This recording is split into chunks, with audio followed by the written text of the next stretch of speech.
Okay, recording is ready now. Thank you. So we will first discuss on the deployment architecture of the Terracotta. So this topic, which was pending from yesterday, uh, and we will see the tcconfig .xml for different scenarios of deployment, and then we will proceed with a short discussion on the API gateway and developer portal. And finally, we will conclude with some of the issues that we will be discussing about certain components that we have faced or we generally face in the production environment. Okay, so yesterday you asked me about the tcconfig.xml, right? And we were discussing about the Terracotta server array, right? So we have two types of the distribution of nodes in a cluster. Basically, either we can have a simple cluster of one strip, right? So a strip is basically a logical, partition that happens based upon the configuration that we do in tcconfig.xml. But the main point here to consider is that each strip will be having only one master node. And if there are other nodes or more than two nodes, then those nodes will be treated as a mirror image, right? So if we have strip 1, we have strip 2 and strip 3. So each of them should not be having more than one master node,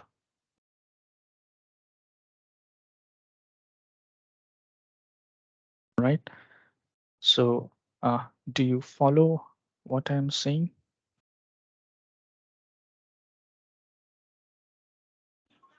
This is Yes, from our discussion to yes. yesterday's point. Now, here we are going to see how we will configure a Terracotta server array. So we have different scenarios uh, in the TSA clustering. The first scenario is you can see here, can just enlarge this picture. So these are all the servers on the green zone. So these are the application instances. And we have a single node cluster in a TSA, and it has a disk for persistent storage of data, right? So for this kind of architecture, generally we don't have this architecture, but to start with, this is also one of the architectures. So tcconfig for this will look something like this. You will have a server component, will have the server name, the data that is to be stored on the disk, and the port that will be exposed. So this will be the TSA port and the data storage and the off heap size memory. So this is a very simple setup and the respective TC config. So what we are looking over here is that this is not a fault tolerant system. So when the node in a TSA goes down, there is no failover mechanism, there is no fault tolerance, and there is no high availability. if the node goes down, the whole TSA will be unavailable to the external clients, right? And there will be obviously the shared data which will be lost. So there is no reliability in this particular setup. The second configuration that we have, it's of a fast reliability. Right? So let's go to the multiple instance array.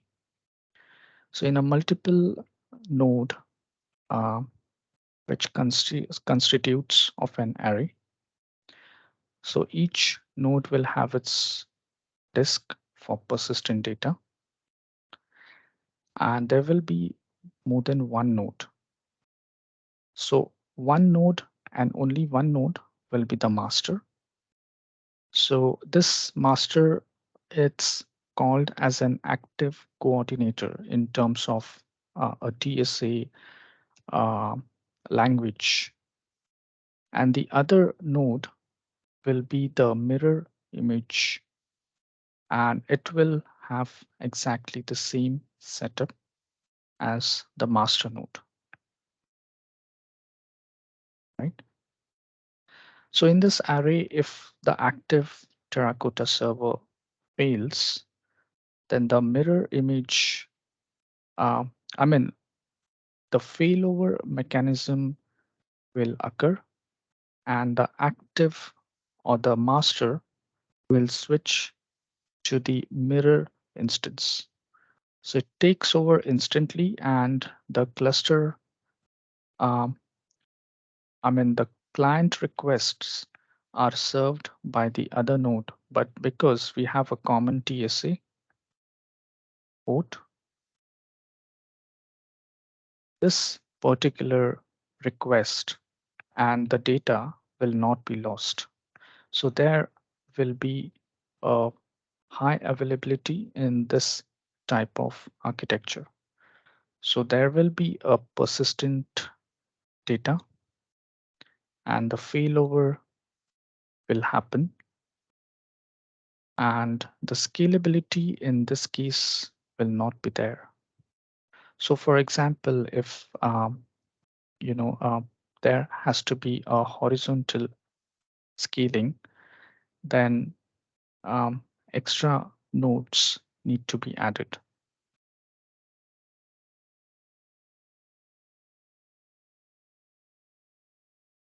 So in case of a mirror image, we have an active standby, which we call it like a hot standby. So in hot standby, the mirror node is actually up and running. The only thing is it is not serving the request. But when the failover happens, the mirror will take over as the master in that strip or in that cluster, and it will start serving the request from the clients.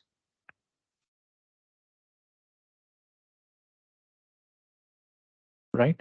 So in this setup, when a master node fails, then there is a mirror image which takes over, uh, and the cluster will be having no downtime. So there is no data loss, and the particular TC config uh, will be having uh, a configuration wherein we have now two nodes which are defined in the server component.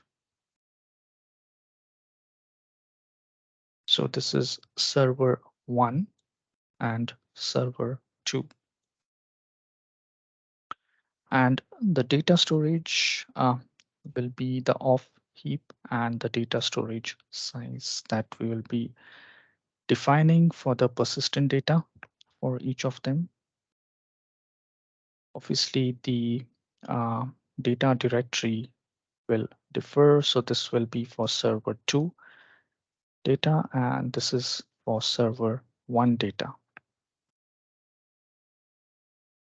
It is recommended that the data storage size is synchronized across the cluster nodes.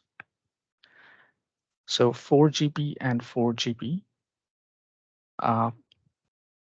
This can vary.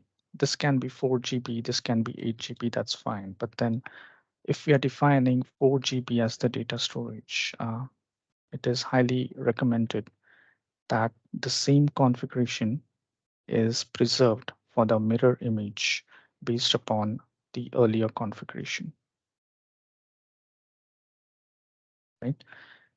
And then you have the restart table, which is enabled, and the client reconnect window. So you have a time period of 120 seconds for failover.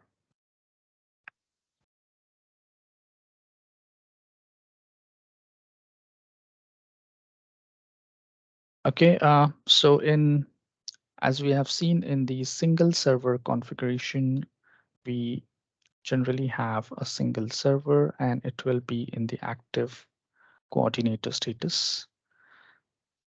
In case of a mirror image, it will be a hot standby or a passive standby. So in a passive standby, the mirror is synchronized and it is ready to perform the failover in case if the failover has to happen. The server's status will actually change in the TMC based upon its serving request during the failover.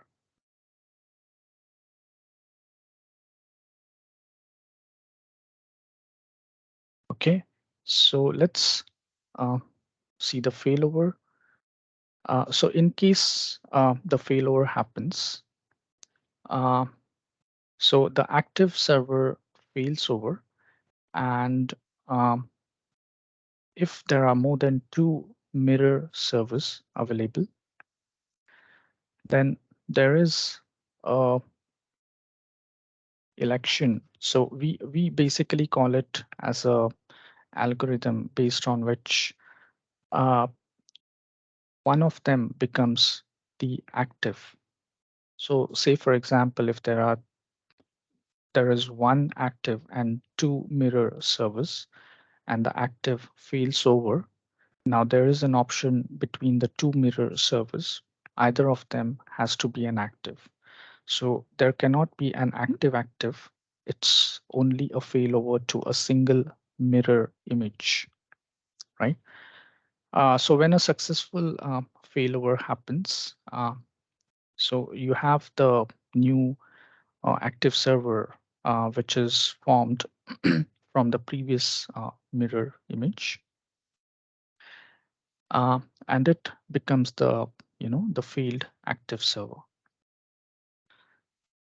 right? And the data storage and uh, the off heap memory, uh, both of them are synchronized.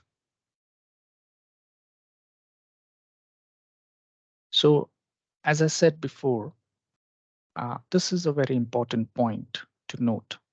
So what it says is that the data storage and off heap size of the mirror server, if it is smaller than the active server, uh, then the mirror server will fail to start and the user will be alerted of the invalid configuration.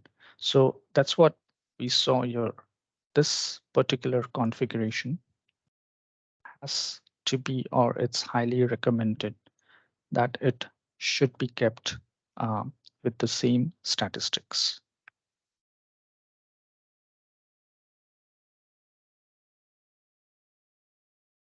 Okay. Then we also have something called as a safe failover. So in a safe failover, basically the clients migrate to the mirror server without stopping the cluster availability. So we can achieve that. This is part of an HA setup for high availability. So in case if we want to achieve that, we have to um, basically ensure that the mirror server is ready for failover. So it should always be in a passive standby status. So only those only those mirror servers which are in the passive standby will be elected for a failover, and either of them will be a active server after the failover happens.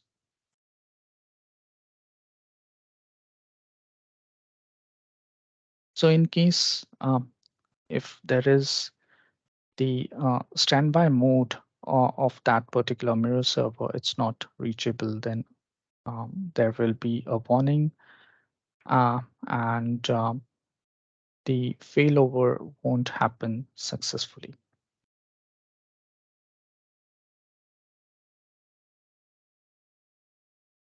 Okay. So again, this is the split brain scenario. So it is a scenario where two servers assume the role of active server or a active coordinator status. And this is not how a TSA operates, because a failover actually removes the current active and makes the new mirror as active. Right? So if the connection between the two servers is not restored, then the independent clusters are in operation.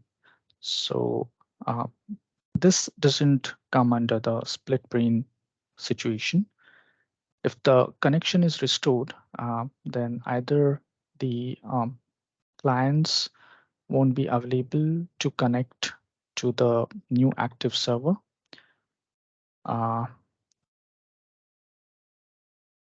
and there will be a restart that might happen, or the database might get wiped off, and the synchronization issues in the mirror server. Sorry for this point. Can I ask a questions? Here Yes, mentioned please.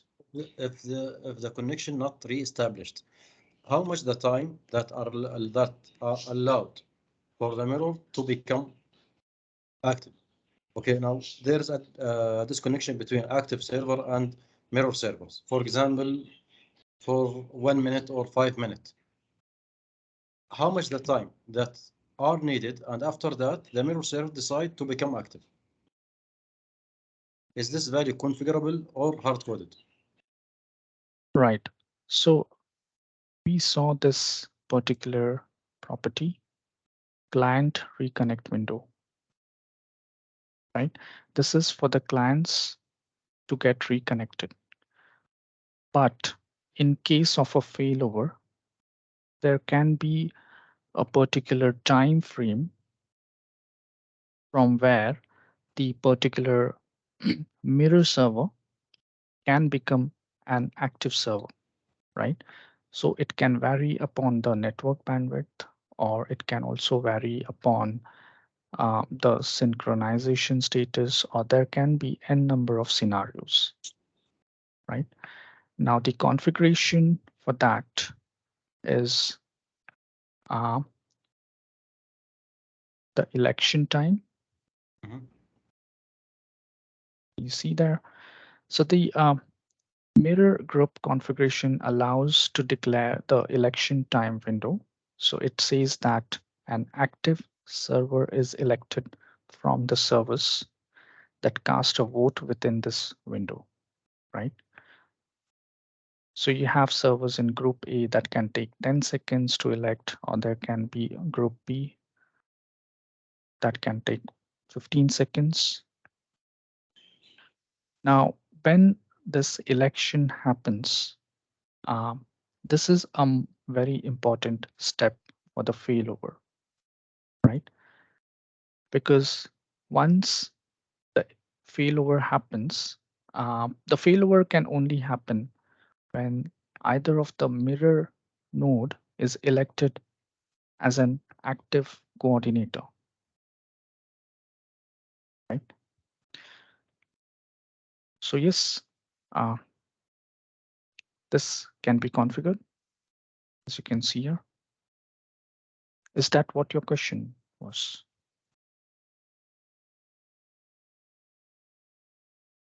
Yes. It's good to be configurable values. This is can help us to manage avoiding split brain based on the network latency and network load. It's good.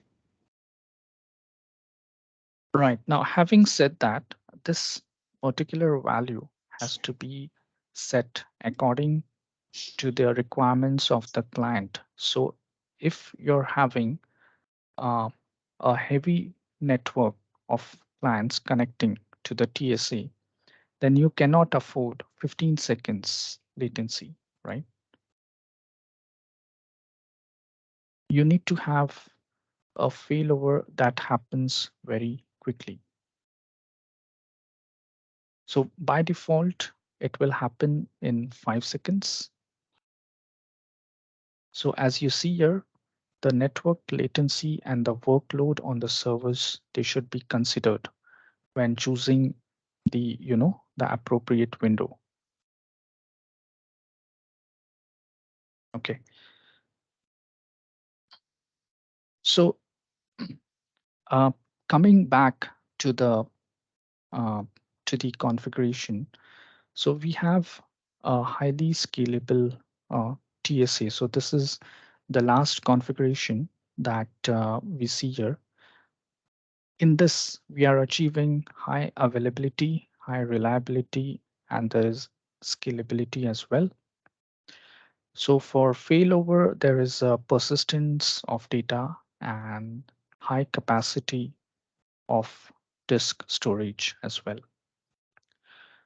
So here you see that there are multiple instances in a, in a TSA, and here you see that you have mirror groups that are defined in the server section. So these mirror groups actually form the logical partitioning or the group memberships for Terracotta server instances. So you have like, say, this is group A, right? So in one group, you can define multiple servers, and you can have the mirror group that will have its own election time, and it will also have its own cluster of servers. So basically, this is when you want to achieve high availability and the latency time is very low. You can just go on adding the particular nodes in the mirror group. So you can just add and scale this particular, uh, you know, uh, interface, and it can achieve a high availability uh, as per the needs of the uh, workload.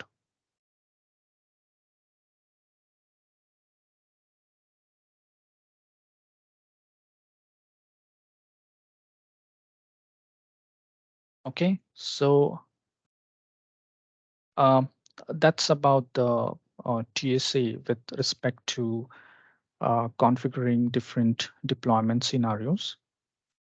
Any more questions on this architecture?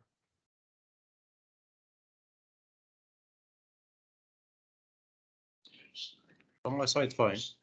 I don't know about others. Other guy.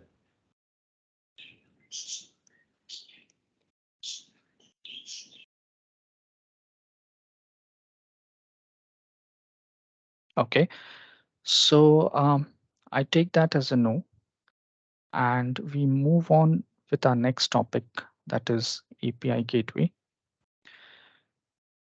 So let me just bring on the API gateway. Okay.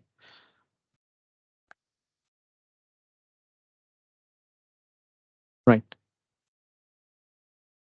So API gateway is a component which is basically embedded in an integration server itself. So it ships with the integration server. Although it is differentiated from the actual integration server from various, types. The first category is licensing. So let me just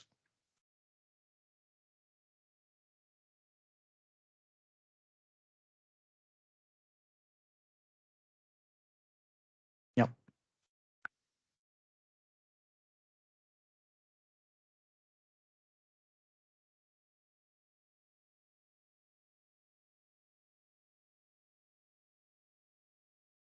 Okay, so this is basically a server where we have an integration server license, meaning that this is a server in a green zone, which acts as one of the service publishing or service runtime as a backend for the DMZ layer.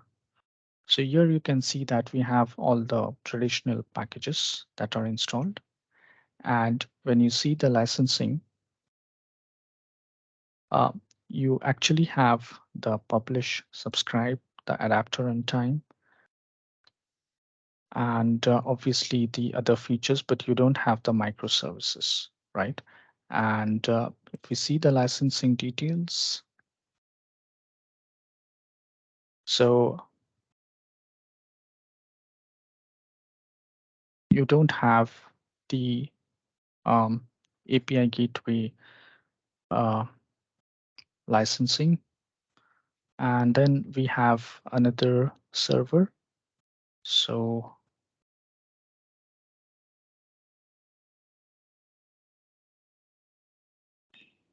Sorry, I have one question now on the license file. Just inquiry about license file. License from Software AG is based on core, right? sorry? License from Software AG, it's based on cores, server core. Yes. Yes. Okay. Now, for example, if the license contain as showing here 16 core, does this mean this license for 16 core, right? See, this is a demo license. So this is a price quantity, right? And we need to go with the price unit. So obviously, the No, number just of cores it's a beside technical the licensing. Yeah. no, it's a technical question. If the license file contain, for example, I have a license for a microservice or MSR as a 12 cores, okay, and I run integration server on a servers have 32 cores. Is the license control the surface of the integration just to run on a 12 cores, or can be run on all 32 cores? No, you're correct. The limitation is there in the licensing, and the number of cores also has, is one of the part of the limitation, right? Mhm. So But if you go higher in the number of cores, because a number of core is not, it's not restricted only to one JVM. It can be multiple JVMs. It can scale to multiple JVMs, right? okay, so if I run 3 JVM Okay, each JVM 12 cores and the license just 12 cores. Now I have around 36 cores. So I can run on 36 cores, or it consolidate all these JVMs with just 12 cores. Okay, so this is a technical question now, and I think the sales team can, answer this more effectively.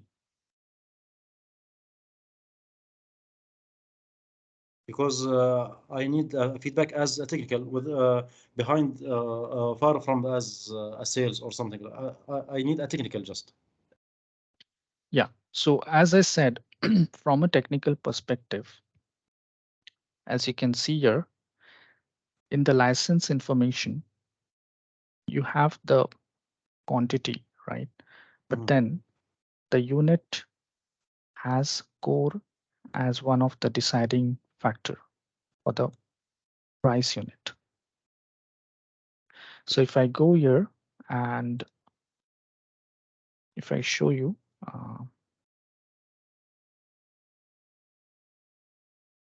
so I have 16 cores, right?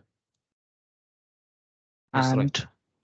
this 16 cores will be scalable in future. So obviously with clustering, I will have the hardware which will be scaled up, but then the unit price also depends upon the number of cores that you are having in your environment. So this is from the technical perspective that I can, let you know. Okay, thank you. Okay, so coming back to the API gateway, now this is an API gateway server. And as you can see in the licensing details,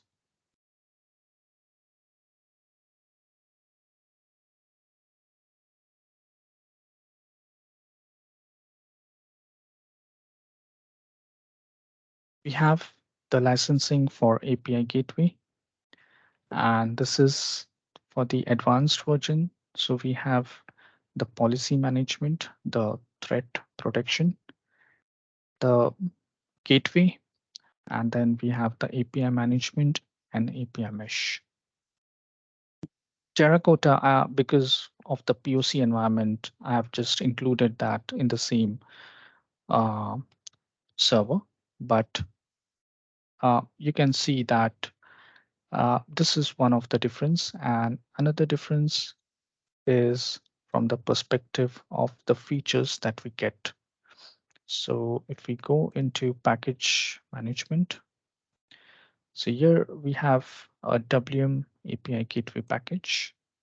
So this forms the core of the API gateway component on the integration server. So API gateway actually ships with integration server. It runs on an integration server, but it has a different licensing than the traditional integration server that is shipped along with. Okay, so obviously we can browse the API gateway, but let's see the API gateway start and stop procedures that we follow. Right. So as we know that the integration server is the actual component which has to be stopped or started. So this is the uh, default instance of integration server. So I just need to locate the default instance, which is this. And if I go into properties, I have this installation directory, which is Software AG API Gateway, right? And I need to first check what are the dependent components on this. So as of now, I'm also running a API data store. And the integration server. So either I can bring down this service, and then I can also bring down the platform manager. So the platform manager should be having the same installables, that is Software AG API Gateway. So this is the platform manager, and this is the SPM service instance. So we need to stop both, that is the integration server and the platform manager, right? We should not stop the platform manager first. This is a practice that has to be followed for every component that we have, because there are many components that are dependent on platform manager. Say, for example, you have the MWS, you have integration server, and you have command central. So platform manager should be the last component or the dependent component to be shut down.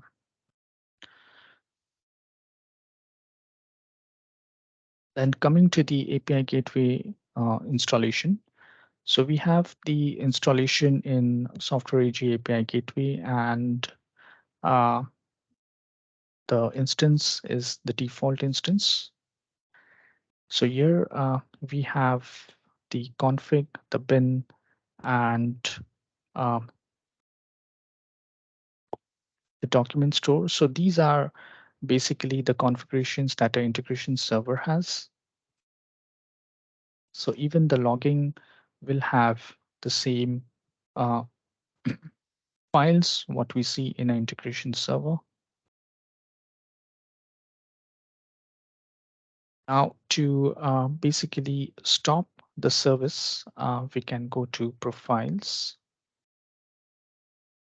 and the default instance is there. And that we have the bin.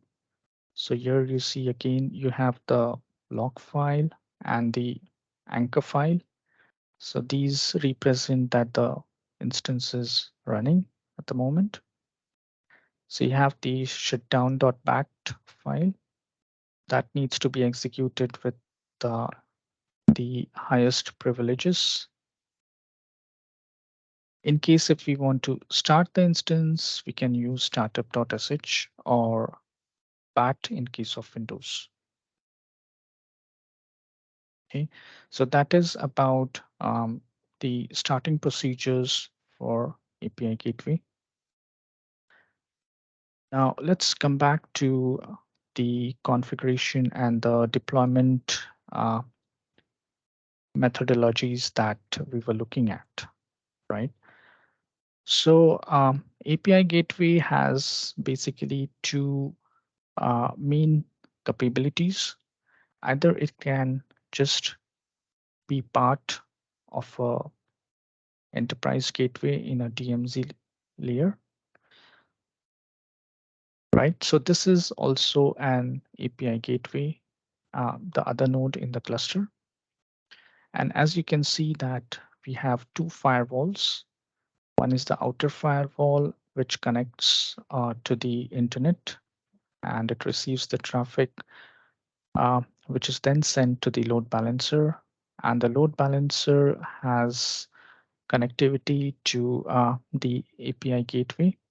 So this API gateway actually acts as a reverse invoke functionality and threat protection that is also served for the internal integration server. Right. Now, we also have the internal firewall, and the internal firewall actually sits in between the API gateway and the internal server. So here in this particular architecture, we are seeing 4 integration servers. 2 of them are in the demilitarized zone, and 2 of them are on the green zone that we call. So any portion that is behind the inner firewall that is in the green zone. Any portion in between the two firewalls is the demilitarized zone. Now, with regards to the configuration, so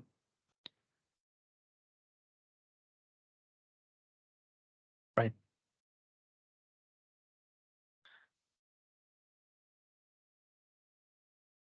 So let's talk from the diagram perspective. So in this particular DMZ IS, we have to create two ports. One port will act as an external gateway port. So this external gateway port will be configured in the load balancer. Okay. And the internal registration port will be configured on the API gateway as well as the internal IS. Right. Now, let's just look at the particular registration ports.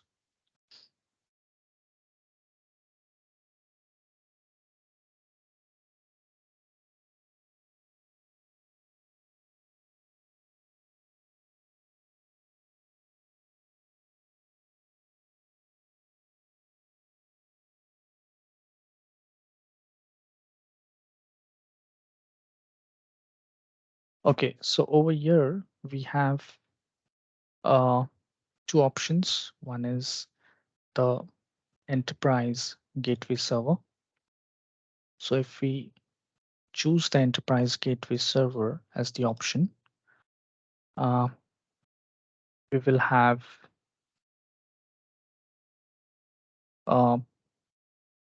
two consoles. One is wherein we need to provide the HTTP or HTTPS port. So this will be the port that will be configured in the load balancer. So this load balancer will have this port, right? And then we have to give the alias. We have to, in case if we need to give the keep alive timeout, we need to give here. And then there has to be a mapping to the registration port. So this registration port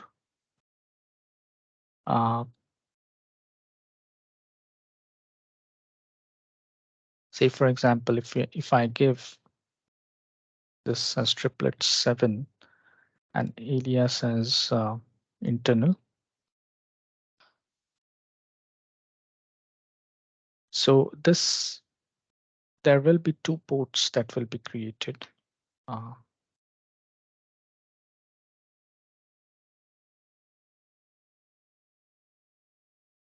Right. Okay, so these are the two ports that are created. So this will be the gateway and this will be the registration port. Now, say for example, on the backend IS, so if we see in the diagram on the internal server, the requirement is that we have to create a port with the same number as what we have given in the gateway server. So for the internal registration, we have given 777, and it should be the same port that we have to create on the internal server.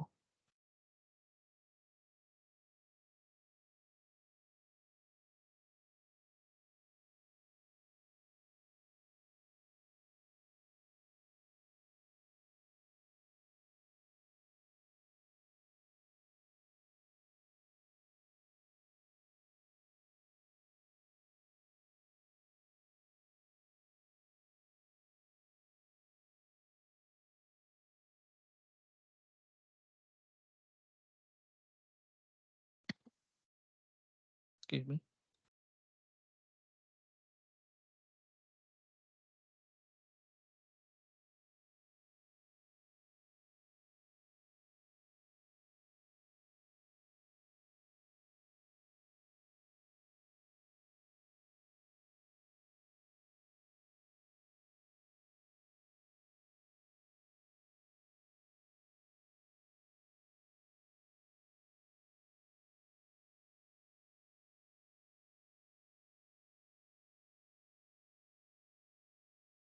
Okay, so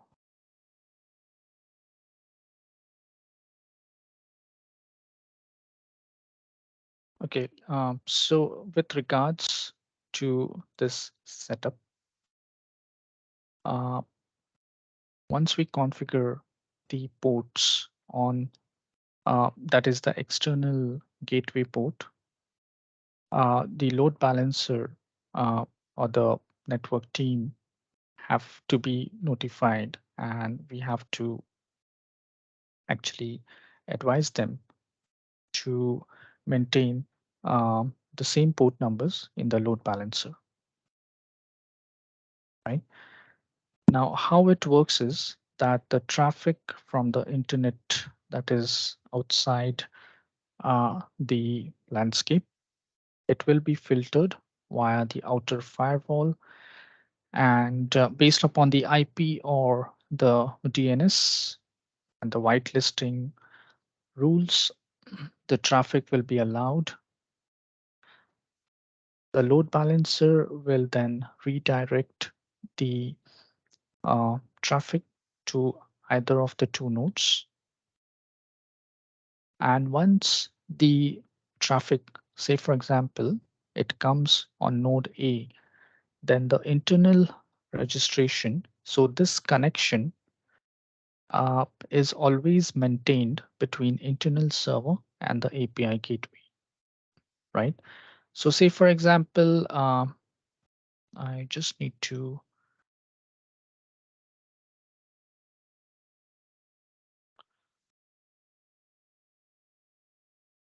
bring the server up. So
maybe there is some issue with the memory, so I'm just checking for this particular instance.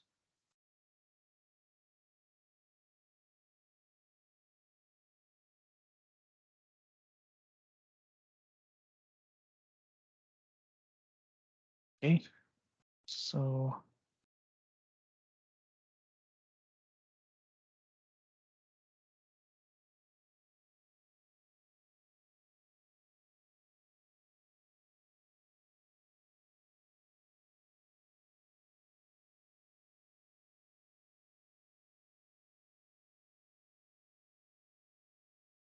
okay, so let me just explain through the diagram. Now, as I said, that the internal registration port that we defined on the DMZ server and the internal server, it has to be the same.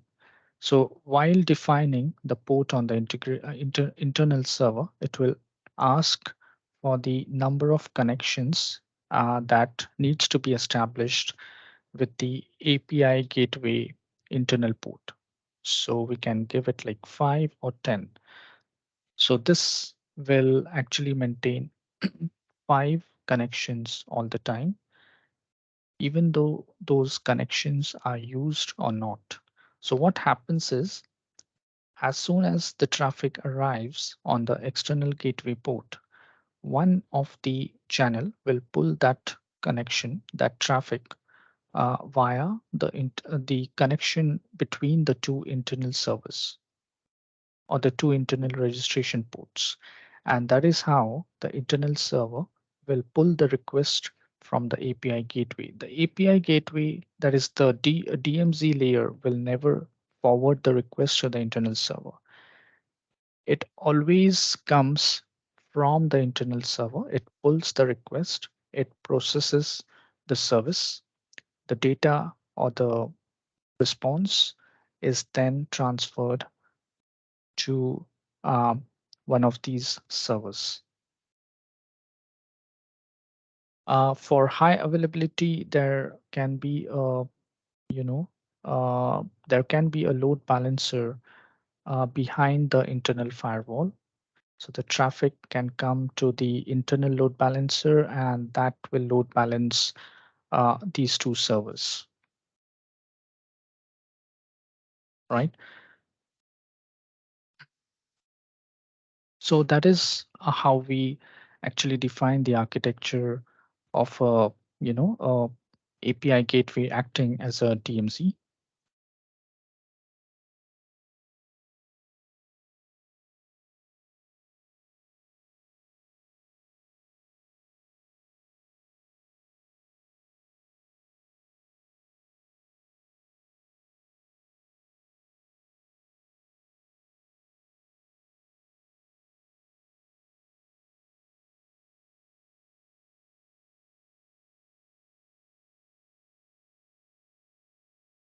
Okay. So any questions with regards to the DMZ configuration? It is very important to understand this because in production environment, the maximum issues they arrive because of this.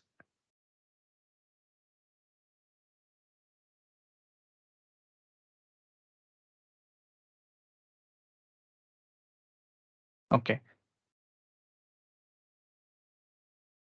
So now let's move ahead to the, the API gateway server, which acts as a, the application API hosting environment. So I'm going into packages and then into the WM API.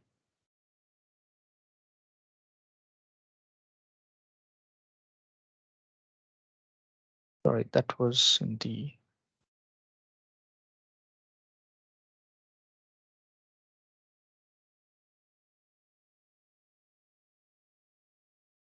seven. Okay.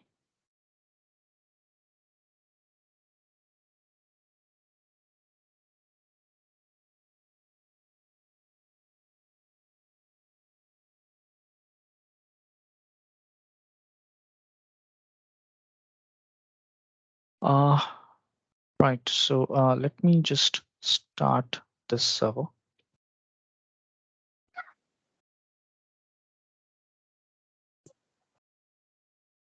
Hello? Yes. Hello. Sir, you hear me now? I'm trying to talk, but I have a problem with the sound. Regarding the last point for the pooling requests from the integration server, the all requests come and landed to the gateway. Then the traffic, it's the integration internal integration server pooling the request from the gateway, right? Yes. Okay. So if there is a problem in this pooling mechanism. It will lead to make a slowness in the requests on the gateway, right? So the all requests in the gateway, it will be very slow, or the gateway will not take a huge number of requests if there is a problem with the pooling mechanism, right? Because all requests depend on the processing from the integration server from the back end. So if how we can control how much this connection and how much the pooling activity coming, the mechanism of the pooling, how to maximize the number of threads or number of processed requests from the retrieved from the gateway. Because in a real scenario, what we have here, we have a problem for if we make a huge traffic to the gateway. Actually, it is with the direct forward policy. We get an issue. We get a low number of TPS. But when we make this direct connection, direct request to the integration, it take more than the numbers taken by or served by the gateway. So maybe there is a problem or any configuration related to the connection number or number of threads pulled from the integration from the gateway. So this is a very good question, and to answer that, I will basically first restart this server, and I will actually show you how we can configure or how we can have the number of connections from the API gateway server to the DMZ. So this is the server. Just going to start it.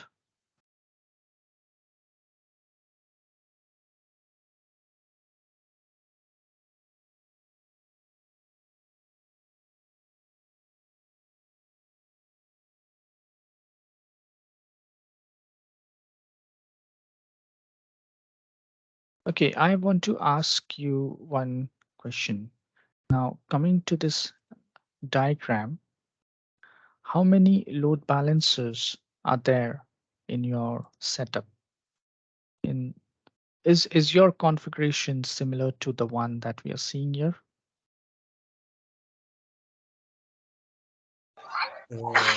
See, for this one, it's something are different. In our environment, we have DMZ, we have 2 firewall, and we have 2 load balancers. Okay, but for the API gateway, it's in a green zone, not in a DMZ zone, because we are using advanced API gateway. Right, but in your DMZ, you just have a reverse invoke integration server? We have in DMZ we have reverse proxy. Correct. So you might have installed a normal integration server without an API gateway, right? In DMZ. No. In DMZ, nothing in DMZ from storage from web method. Nothing in DMZ. Okay. There is negotiations with in the projects to have API gateway, a standard API gateway in DMZ. Okay, but till now there is no setup. There is no modules in DMZ zone.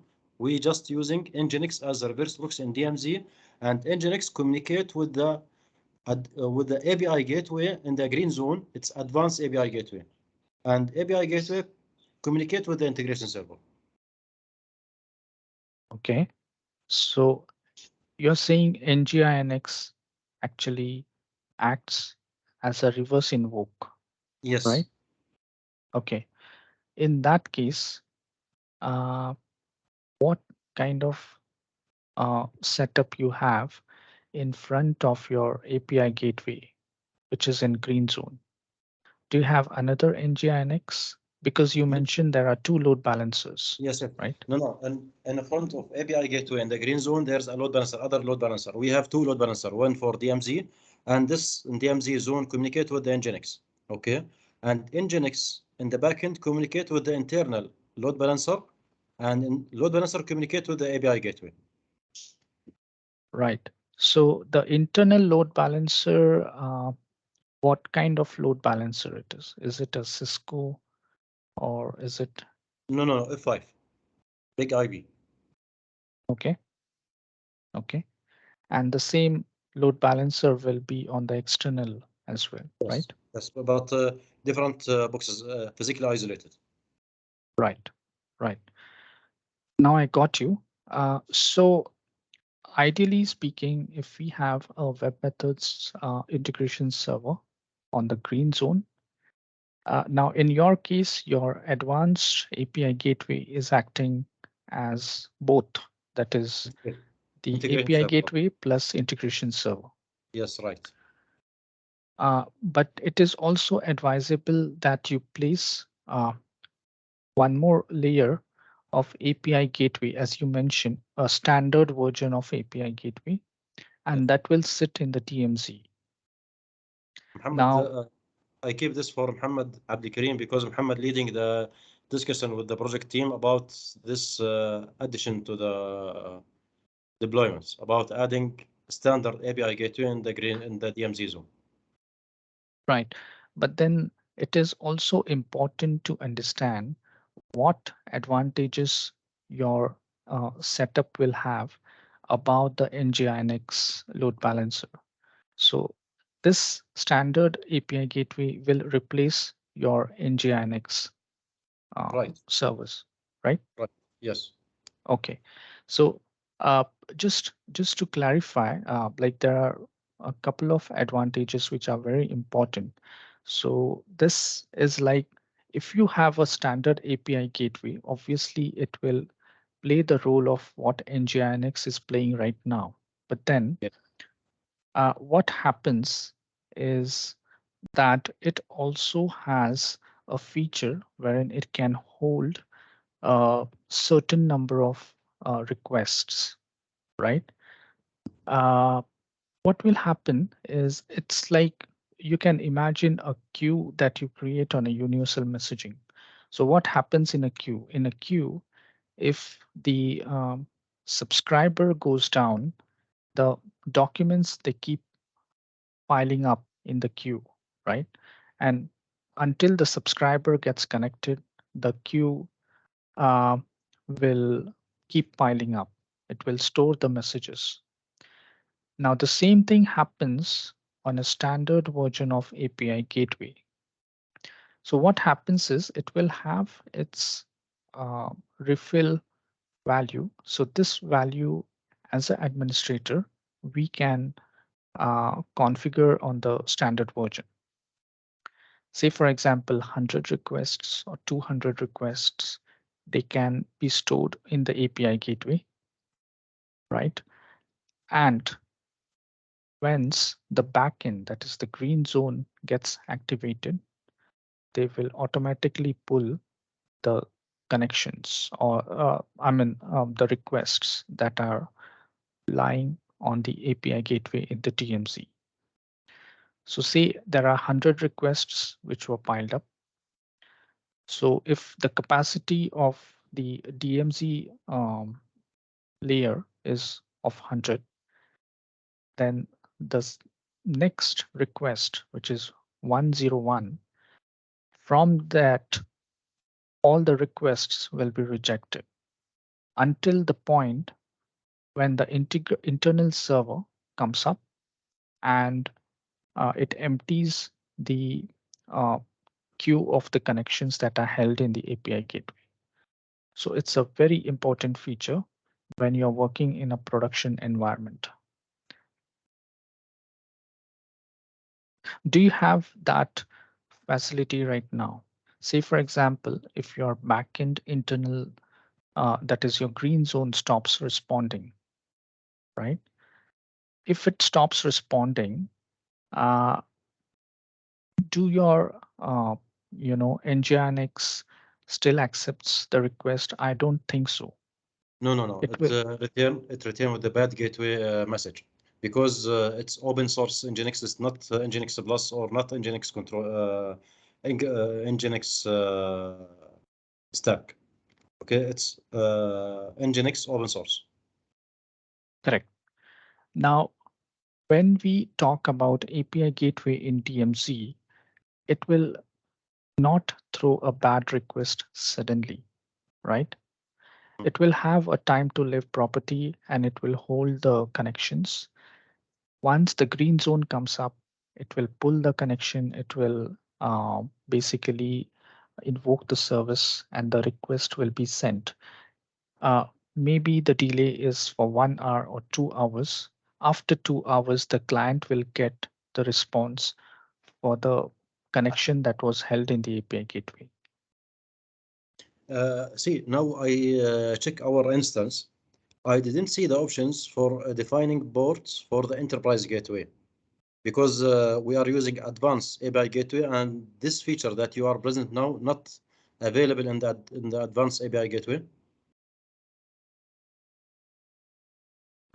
See, there are two.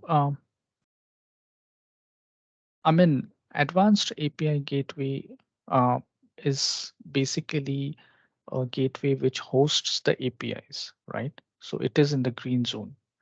So it will basically act as your standard hosting environment in the green zone. But if you want to have a standard license for API gateway, then that will make the API gateway work as a DMZ reverse invoke. No, but what I imagine, we have advanced API gateway, right? It should also contains the feature for the standard, right? Or no? Yes, so I'll show you that as well.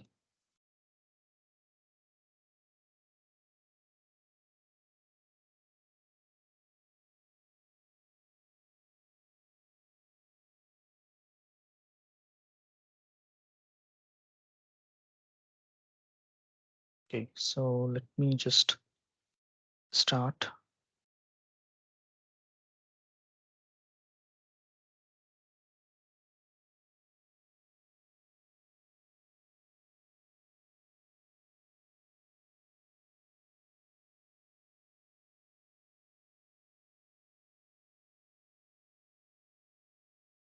So what you're trying to say is that you already have procured advanced licensing for API gateway, and you actually hope to use it in the DMZ as well. Yes, and I am searching for the options that you show about adding ports. Okay, I look into the API gateway that we have. Okay, and I am searching for the ports for defining external enterprise gateway and internal enterprise gateway. I didn't find this option in the ports, adding ports. Okay, let me just have this server started, and then we can clarify that doubt. During this time, if you can allow me to share from my side, if you want, I can show to you. Yeah, sure. Okay, just a minute.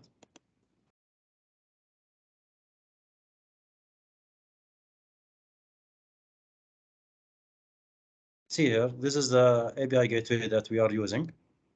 If I go to ports, you see my screen? Yes.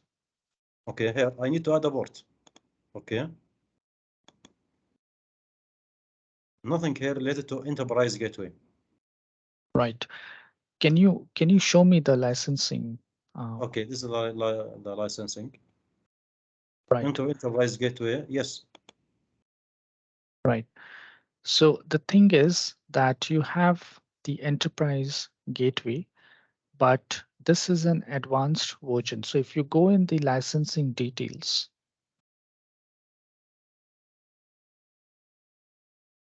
so here you see, right, you have API Gateway Advanced Edition. Yes, right. Right. And it will just, if you come down, right. So here you have the API Gateway threat protection policies.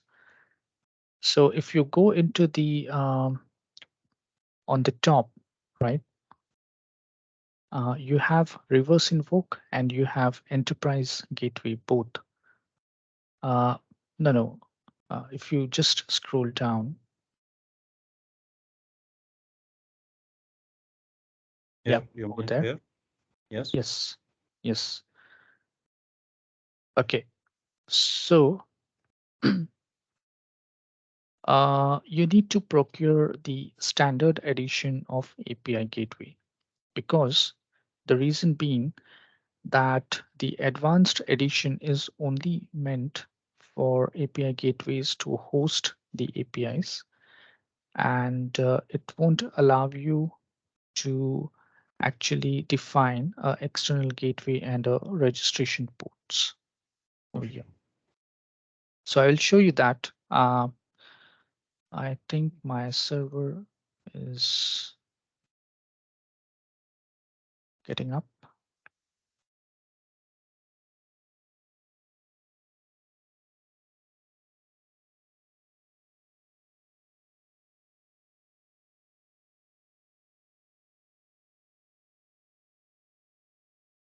Just give me a second.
Okay.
Okay, just give me a couple of minutes until I bring up the server.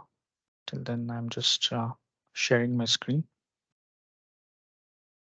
So can you see my screen here?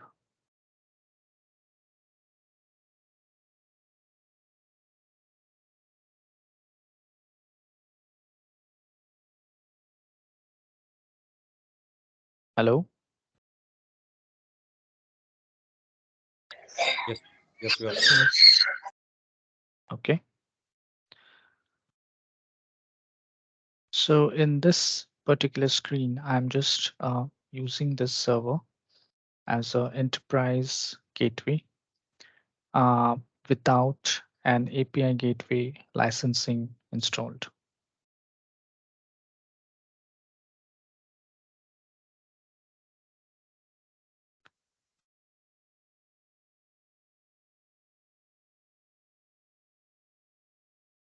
So because this is a demo, I cannot comment on why or how it is different than yours. But then obviously it depends upon where you are using the integration server. If it is behind the internal firewall, then obviously you won't have that capability of defining or using it as a reverse invoke.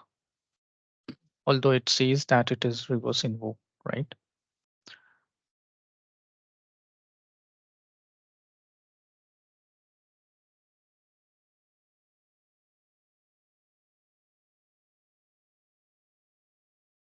So if I go to add ports, I get enterprise gateway and internal server.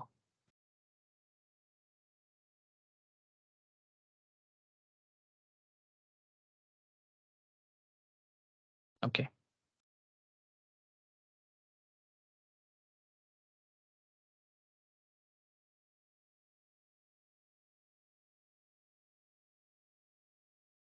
Default instance, send local host.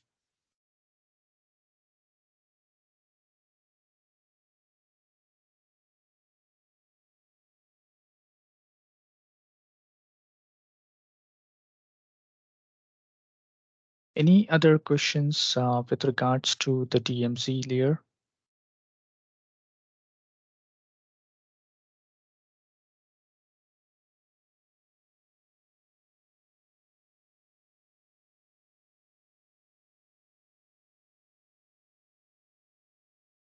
Can you show the options that you are talking about related to queuing the request if the backend not responding?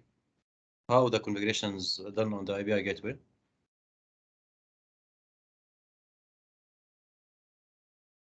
Okay.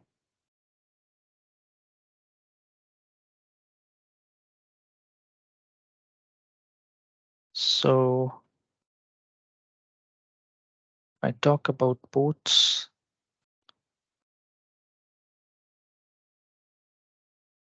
The internal ports. So the thing is that enterprise gateway registration port, this port number that is 7777, it will be the same once we define it on the backend. So here you see you get an option to display connections to enterprise gateway registration port, right? Now this particular connections, it will show how many are connected. So these connections will be actually when your green zone IS is connected to this particular gateway registration port, right? Now, if I go ahead and if I add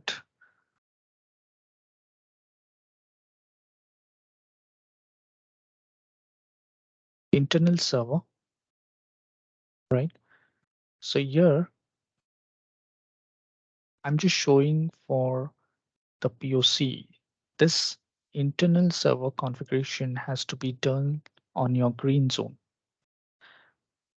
Now I will give the host and port number. So the host and port number will be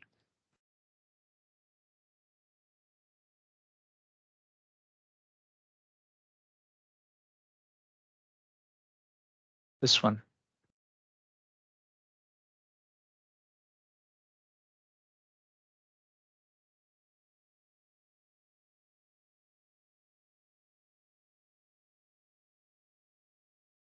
And this number will suggest how many connections should be established with the internal registration port.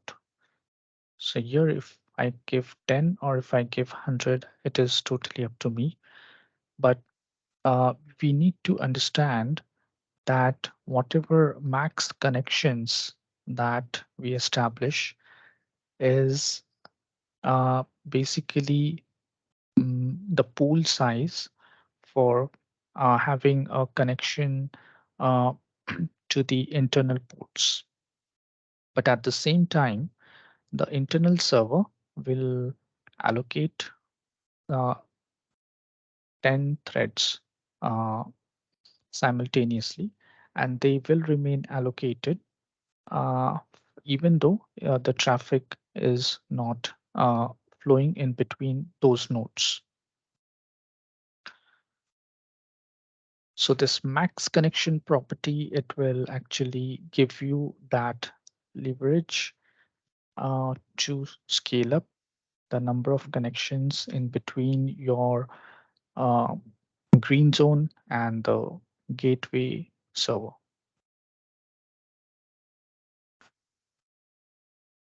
I hope I answered your question. Yes, you answer, but what about the queuing? For example, if the backend not responding, how I can define the default response here, or how I can define the queue? How much the queue size, for example, to queue the connections that still not able to get the backend connection or connection with the integration server.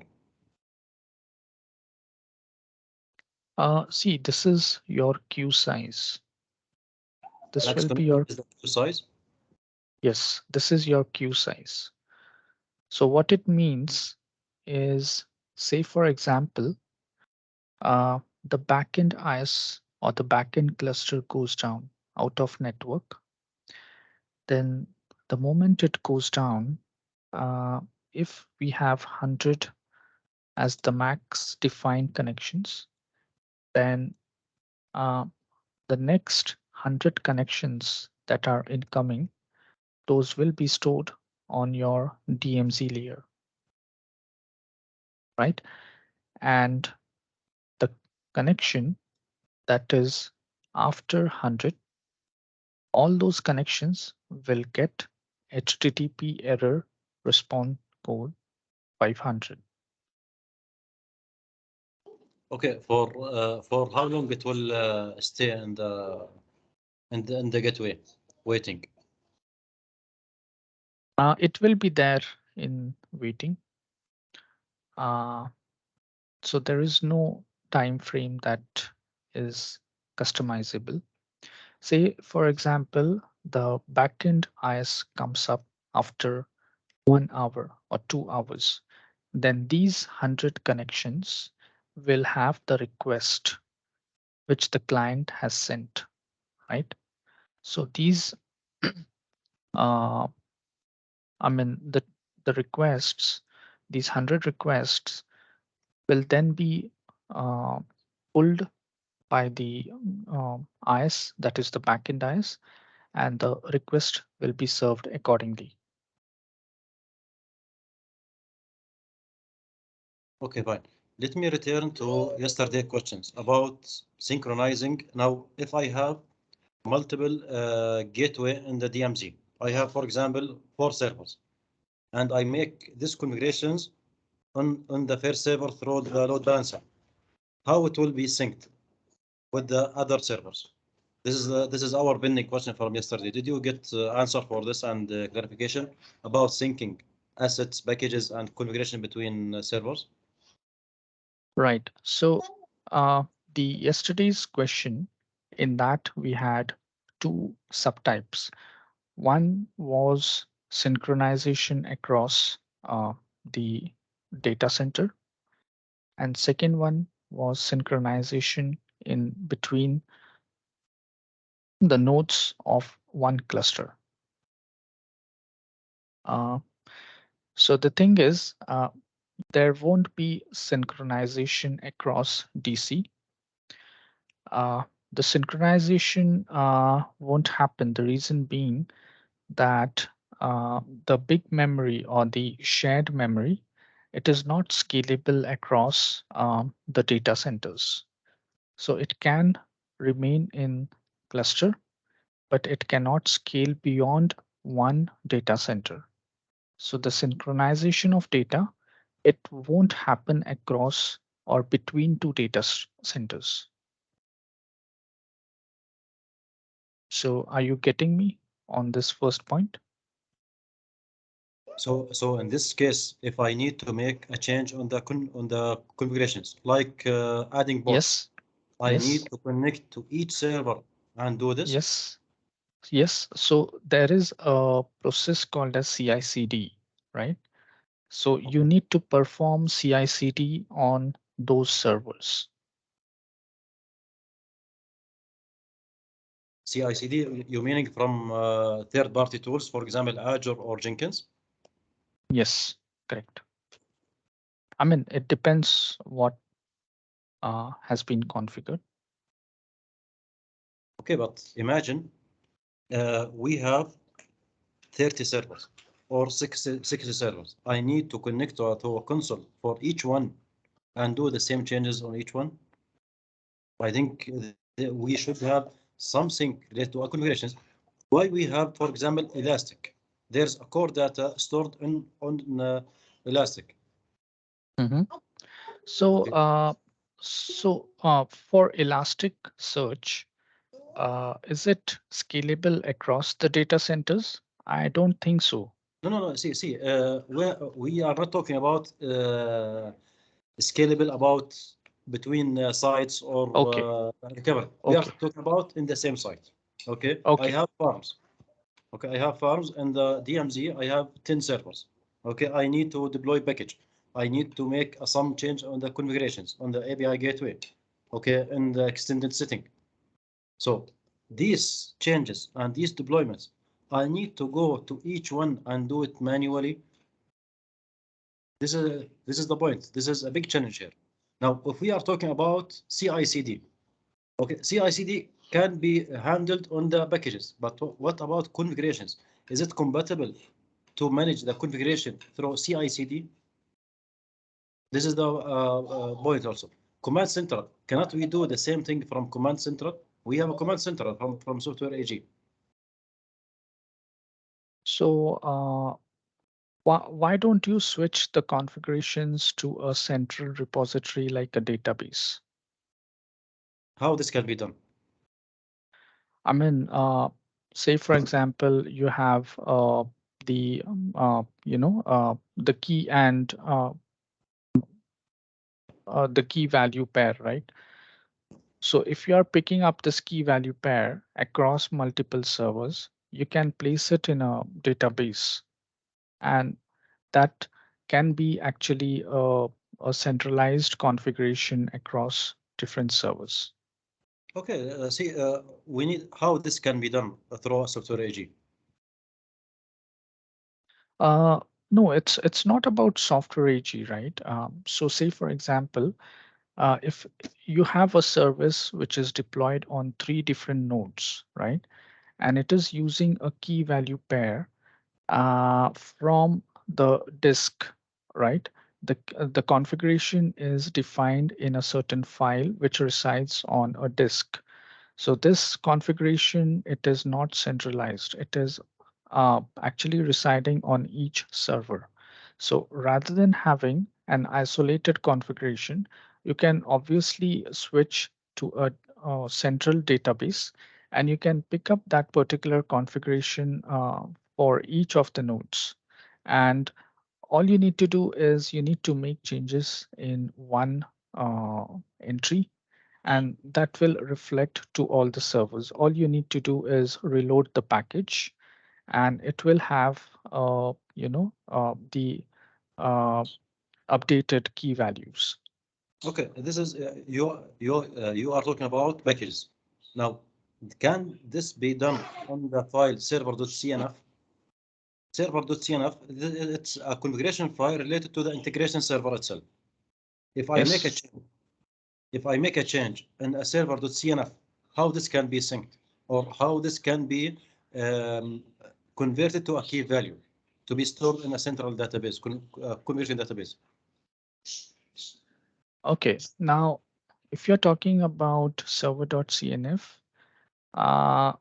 synchronization is not an ideal scenario in such case because each configuration file will also have its own host name and a unique identifier with that.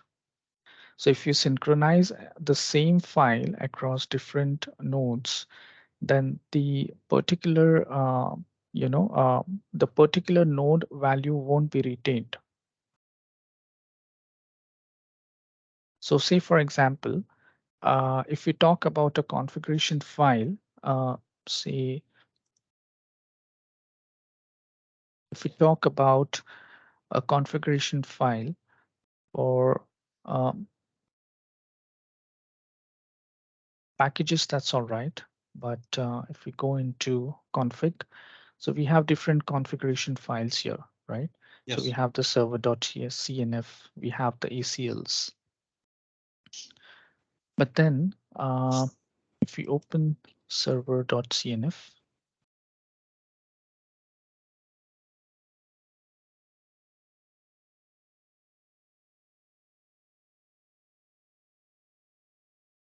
so you see here, right? You have some unique values which are actually unique to that particular instance.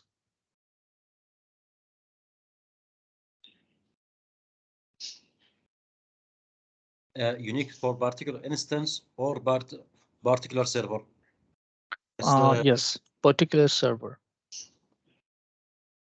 So here you see you have this, okay, TSA URL, it's fine, but then you have the host name property also, right?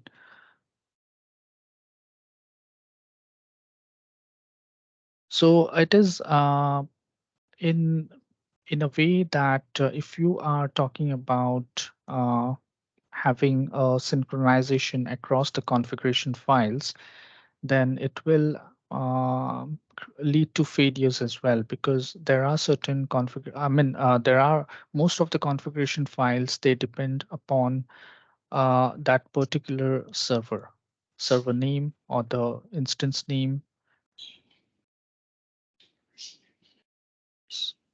Okay, but see, at this point, I see it's a big challenge that to make sure all servers are mirrored and identical, and to avoid any human errors or any mistake, this should be handled or covered through some mechanism of automations or synchronization inside the engine itself. If you are hosting a Linux-based environment, then in production environments, there are manual scripts which actually synchronize some of the files, not all of them automatically. So that happens, say, during the off-peak hours. And there are certain logs that are being purged. Manual script can be done on Linux and Windows. We can handle it manually. Okay, but I am talking about something from the engine itself. Okay, we can use any third-party tools or manual scripting, shell script, PowerShell, whatever. But we are searching about something inside the engine, inside or from web method itself that help in this synchronization. But this particular requirement, right? So this is on top of the caching scenario. So in caching, you can have a shared cache, and you can have a shared cache of runtime data. But then what we are talking about is persistent data, which resides on the disk, right? So yeah, so that's about it, about synchronization. Okay, so as a conclusions, there is no synchronization between nodes that doing the same functions if I do some configurations on one server, not synchronized to other servers, unless I make it manually? See, synchronization. Now, do you want to synchronize all the files and folders, or you want to synchronize only specific files and folders? No, That I is need the to most important uh, question. uh, I need to synchronize I do the configuration from the UI. I don't know. Okay, I am not expert and I am not a developer of web method. I do a configurations from UI. Okay, and I expect if I change this value from UI, it will reflect on all nodes. But what I see now, it's just reflecting on one node because it's persisted on a disk for that node. Yes. So this is the point here. Conclusions, any configurations that done through a UI, not synchronized to the other nodes, I need to go manually to the UI for each node and do the same job and the same change manually for each node.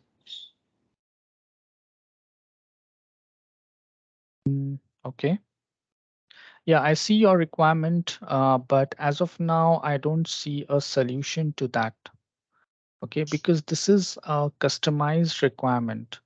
If you talk about web methods providing a tool, then just think about like till what extent the synchronization will be provided, because there has to be some limitation, right? If you do a auto synchronization of all the configuration files which are there on the disk, it might also lead to corruption of data, because there are certain files which hold the information of that particular host, Yes, like this the is host name. yes, this is my point. If I do it manually, sure, I will have these failures. This is not a new or this is not a advanced or a complex requirement.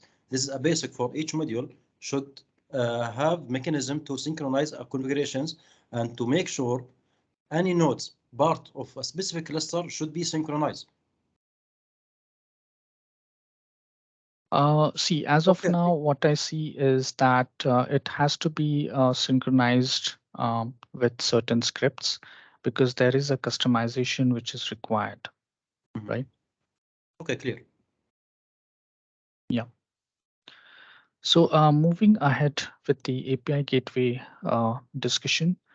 So let me just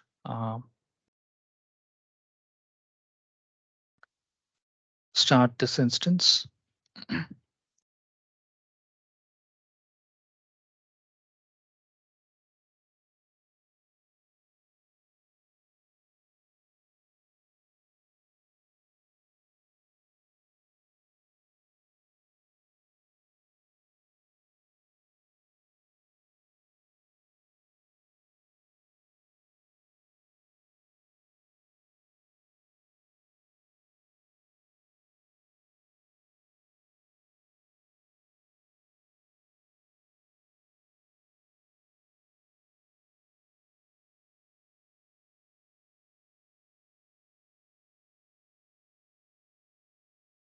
Okay.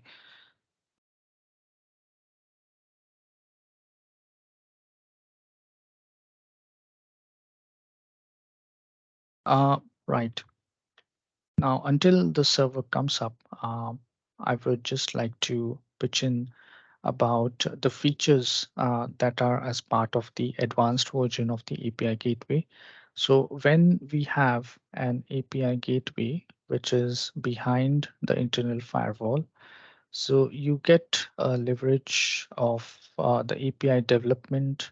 The policy enforcement is obviously there. You have the logging and auditing, traffic management, and API analytics. Then the runtime API enforcements, they are passed on to the developer portal. And the API discovery, analytics, and access management. So they are handled by a developer portal, and the API consumers are also part of the developer portal. So this is the main difference between an API gateway and a developer portal. So if you want to expose the APIs to consumers, so they are exposed via a developer portal.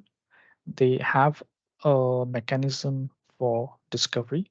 So the consumers can send in the request and say, for example, for SOAP, the WSDL file, and then they can actually invoke the APIs. The APIs can then be accessed via the developer portal, and the API provider, it's basically they can host the APIs on the API gateway.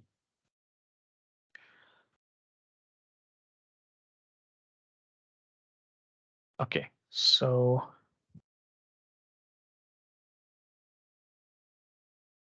just check this server. Okay.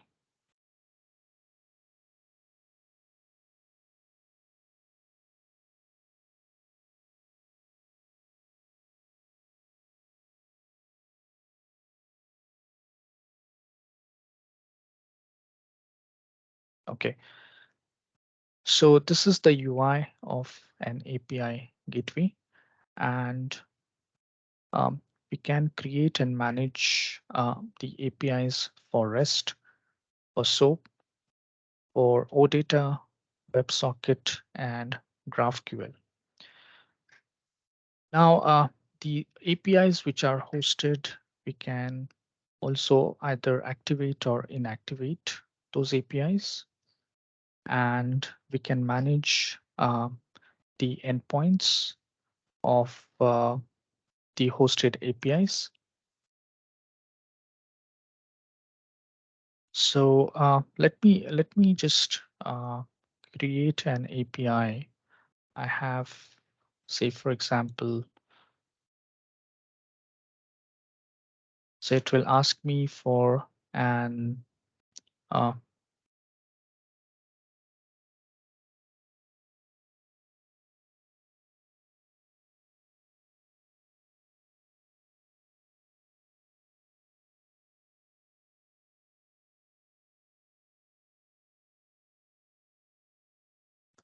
so I have testswagger.json, and let me just name this in camel casing.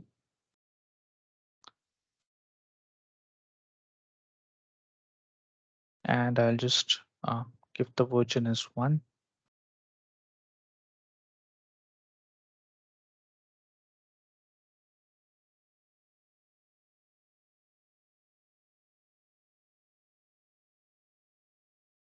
Okay, so because this Swagger, so let me just open this Swagger file.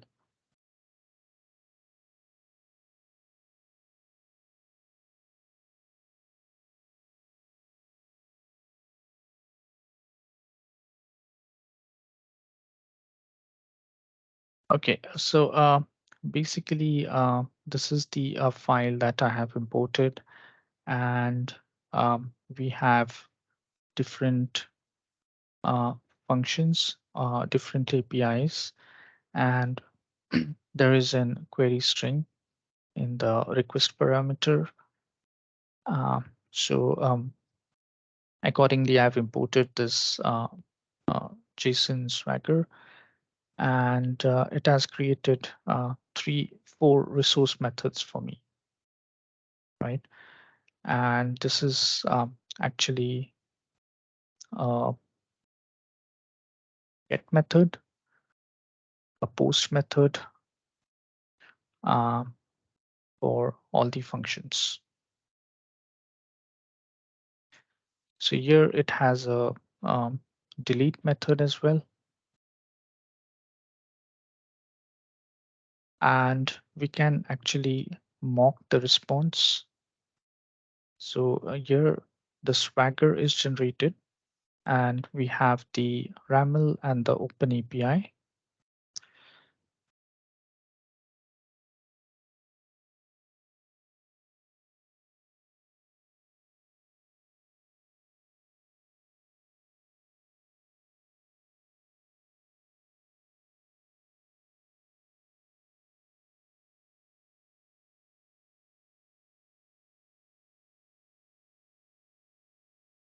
And then obviously we can edit the resource names.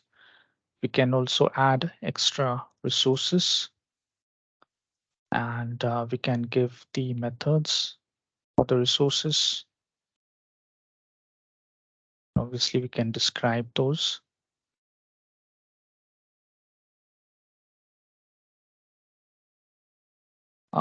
Then we can also define the policies for this API.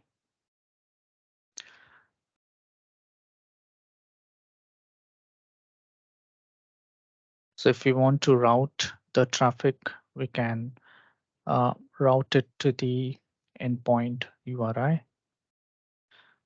So this is the key string. So based on the key string input in the URI, the traffic will be routed.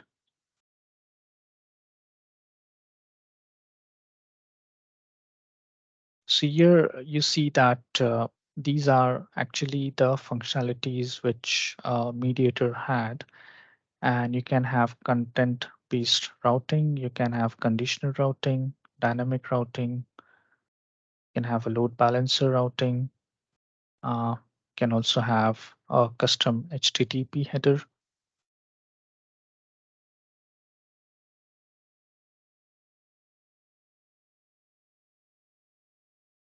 So these are all the options for analytics packages and applications.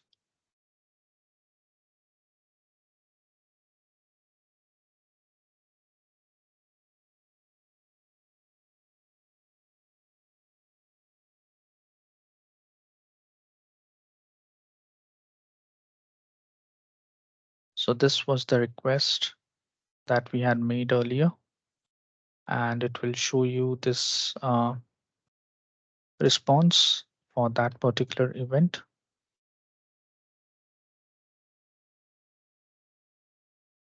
So you'll get the particular response code that was sent during the time.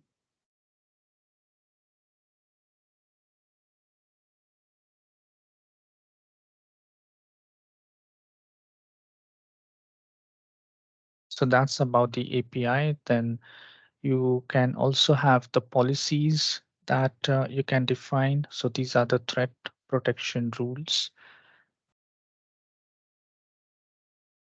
Now the thing here is that we have not used this as a DMZ or a API with standard licensing. So it's saying that the threat protection rules, they are only imposed on the external port requests, and no external port requests are currently configured because this is our standalone server. But just in case to show, we will have to enable the threat protection, and the denial of service can happen if in case there are certain requests. Say, for example, if I want to block requests more than 100 in 10 seconds, I can do that. I need to mention the maximum requests. That's 100, 15 seconds or 10 seconds. Maximum requests that are in progress. The block interval, error message. If I want to whitelist the IPs, I can whitelist the IPs as well. And I just need to click save. So I give 10 over here, and block interval as 2 or maybe 1 minute. And error message would be something like too many requests.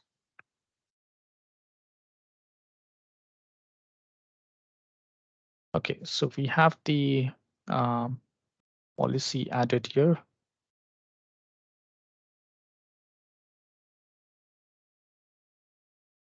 And you have the policy templates. So in the global policies, we can define policies which are actually applicable to all the interface or all the APIs that are hosted. on the API gateway.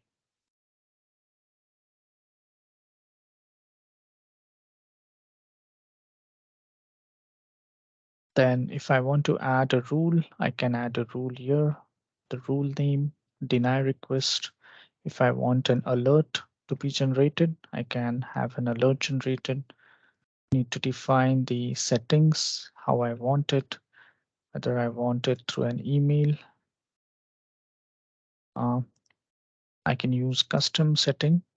So for that, I need to basically configure the email setup with SMTP server.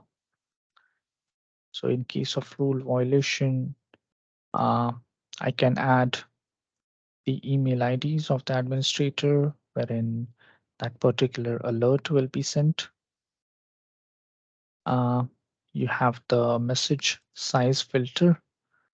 So you can also give the maximum message size that can sustain the request. The OAuth filter, if we want to generate an OAuth credential, we can do that. Then we have the mobile application protection filter. So then the XML and the JSON thread filter and the custom filter. So in custom filter, it's basically we can invoke a service. We can either run it with a client ID or the particular user.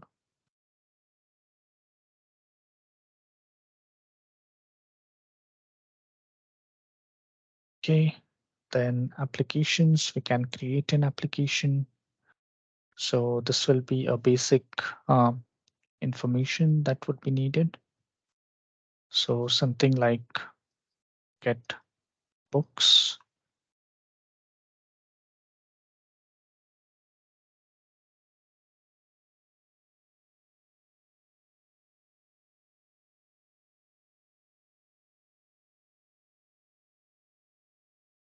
So here I can have this particular application and it will generate an access key.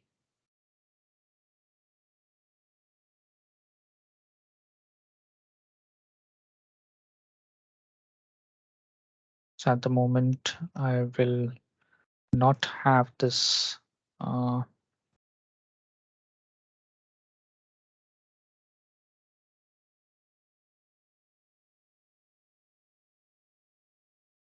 then we have the packages and the micro gateways.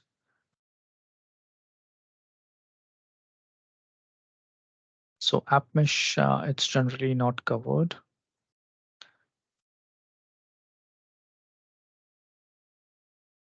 So let's see about get utils. So this is the API that we created. And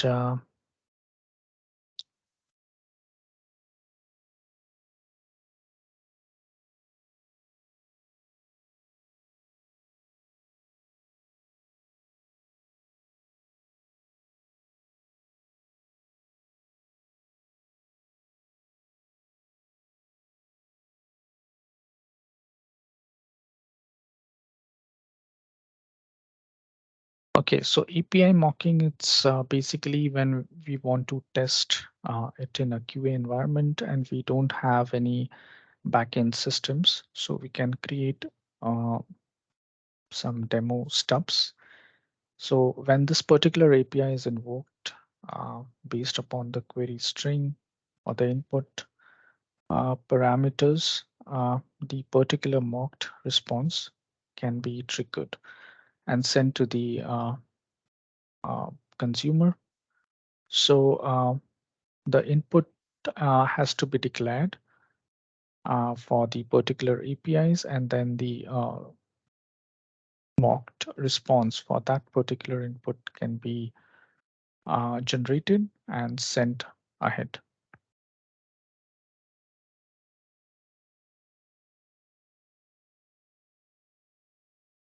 Right. So any questions? The API management.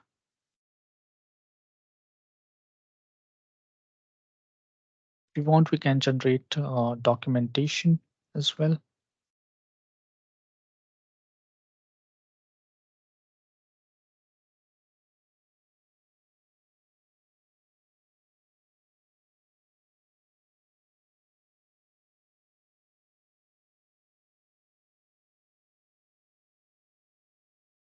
So here you see that you can customize the methods. If you want to expose only few methods, you can do that.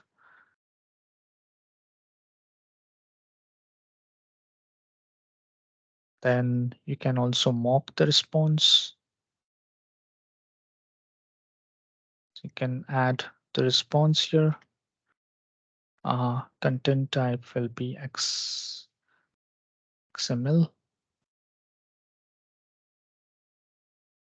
So you can provide a sample schema and you can add that particular response. So you can have a customized response for a certain set of inputs for that API.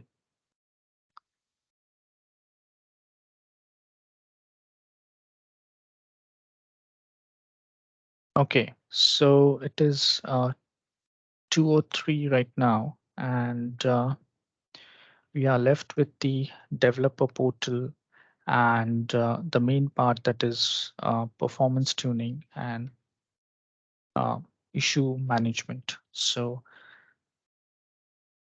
we have to cover that.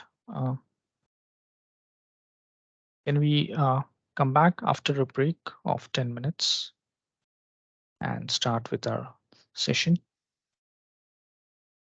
Okay. Thank you so much.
Hello.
Hello. Am I audible?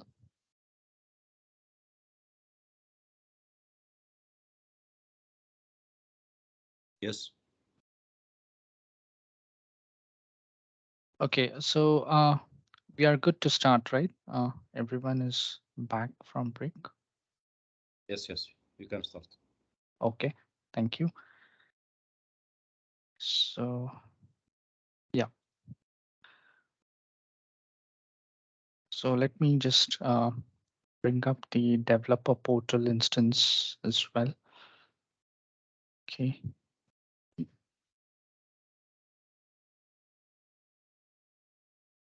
So I've also installed a developer portal in my POC environment, and to do the installation, let me just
okay. So just give it just instance.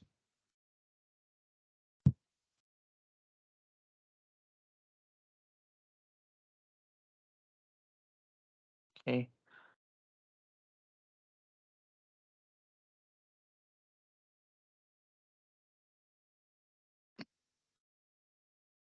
Right. So here you can see that I have selected developer portal and it has automatically selected the API data store and a few of the runtime libraries, but it has not selected the integration server.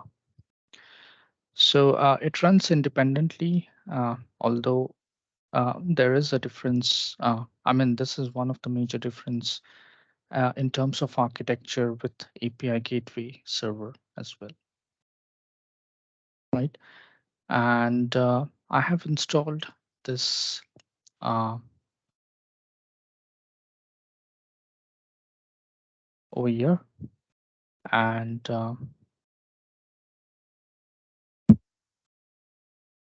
it's part of the installation. So the default port for developer portal is 18101. That's for the HTTP, and 18102 for HTTPS for SSL authentication. And the user management with developer portal, it is basically the username resides in the form of an email, and then you have the password. So for example, if I log in with my email ID,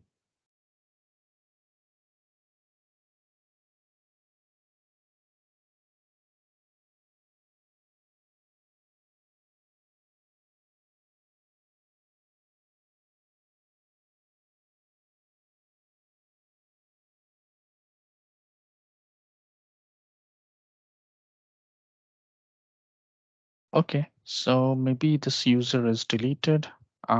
So let me log in with the administrator account.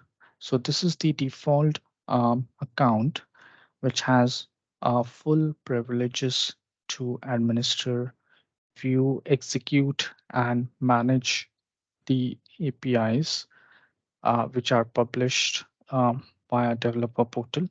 So I've logged in as an administrator to the system, and to go into the user management, so we have to click on this particular icon, and over here we have manage users. Okay, so there's some issue with my login, but then it already resides.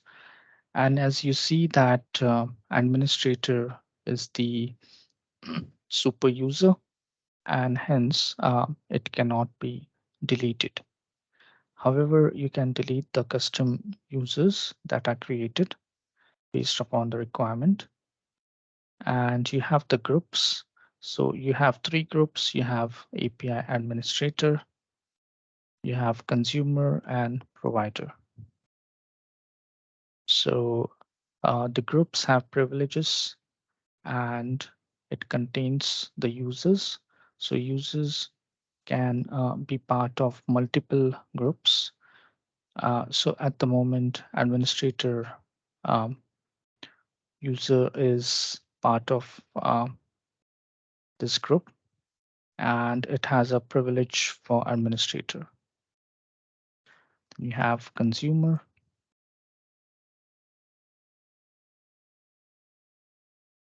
and provider.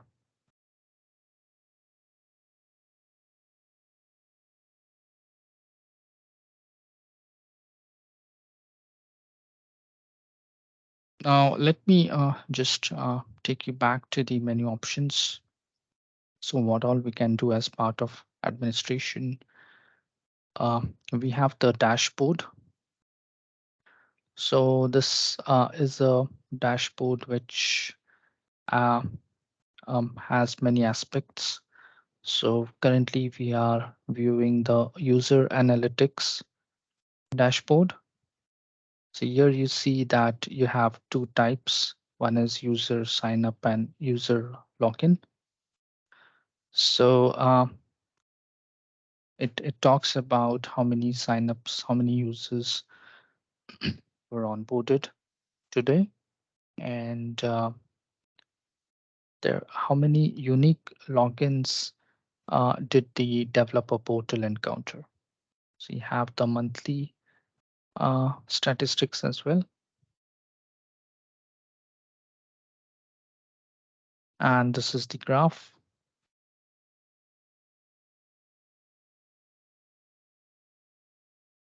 So that's related to the user management on developer portal. Then you have the economy dashboard.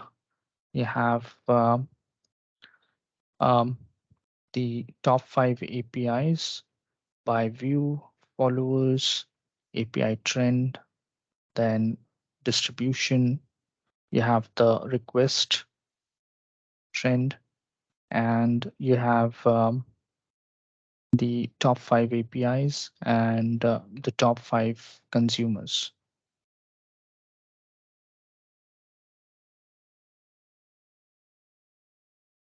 This shows the API trends for today, week, and monthly basis, and overall trends.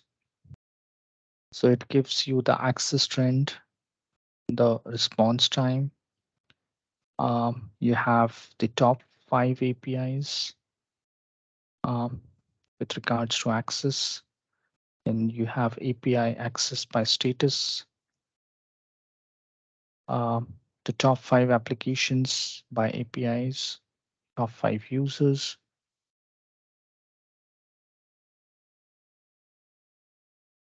So can anyone tell me what does this mean, API access by status?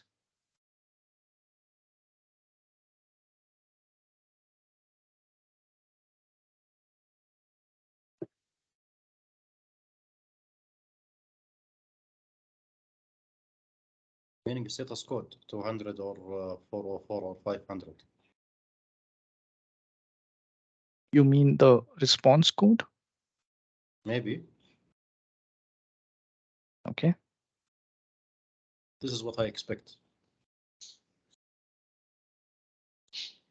So basically API access by status is about how an API was accessed and what was the status of that particular API, whether that API was active, whether it was not found, or the response was generated by the API. And in that, as you mentioned, there are the response category. So basically, there are like APIs which are invoked and there is no response sent to the client, right? The response is actually sent by the hosting web server. So in this case, the API gateway will send the response if that particular API is not found, service not found exception.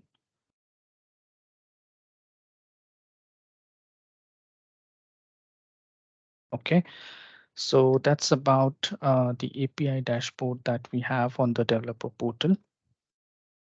Then we have the API analytics that we have already seen, the application analytics.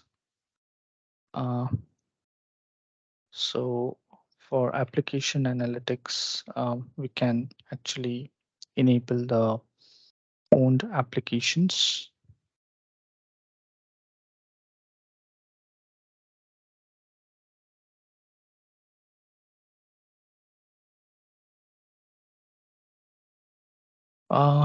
Coming to, sorry,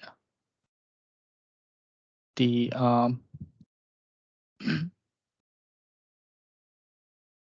approvals.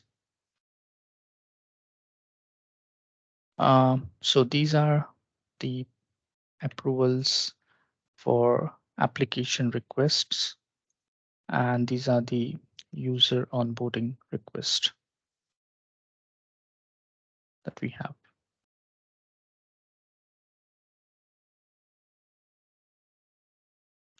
Then we have manage assets. So we can create an API. So get orders, can have API from the Swagger. It is same as the API gateway. So we can import this Swagger.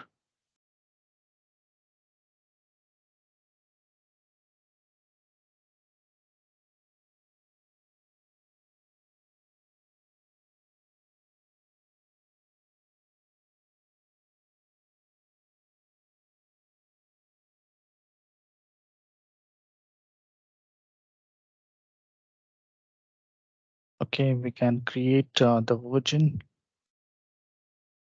and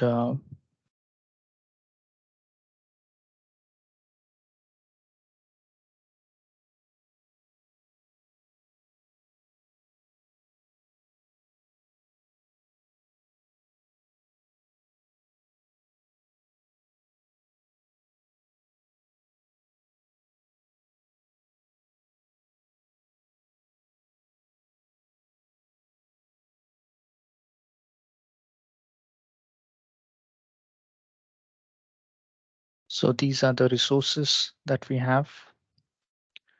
Can also create a package and API documentation. We can hit the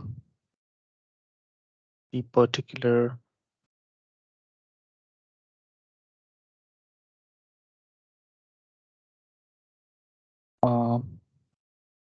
function.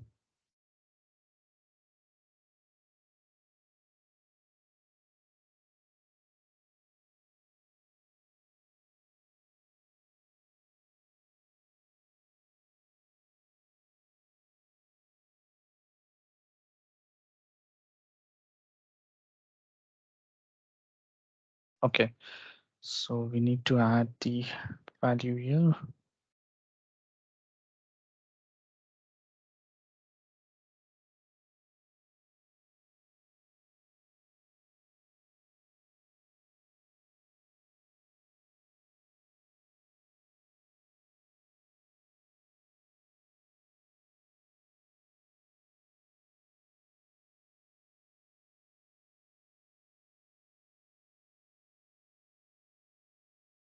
Okay, so let me check in the API analytics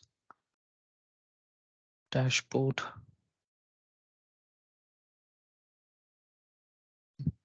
Okay, so it's not.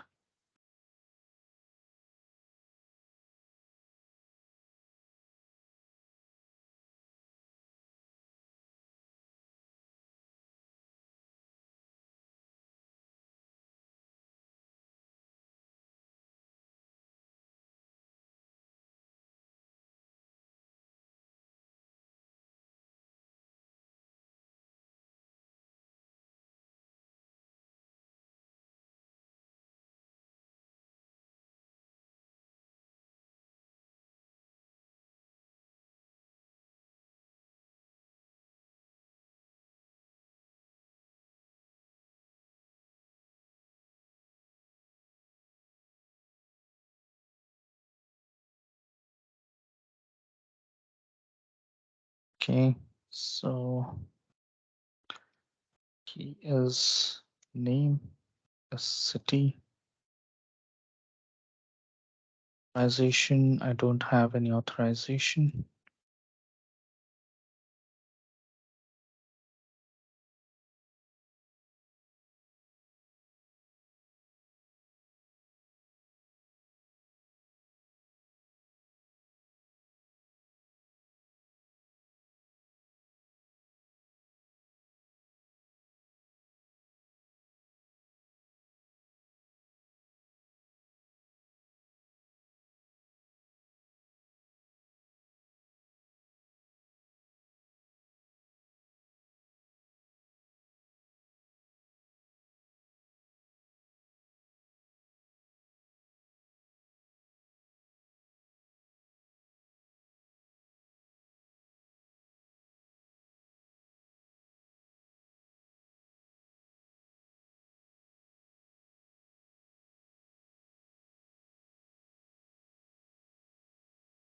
Okay, so let me just go back to the API analytics page.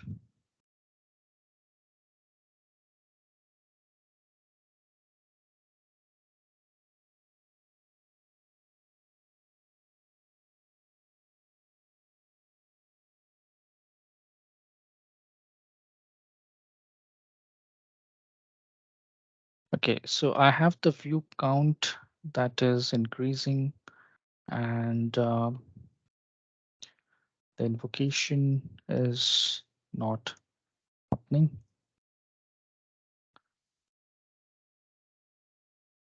Get orders.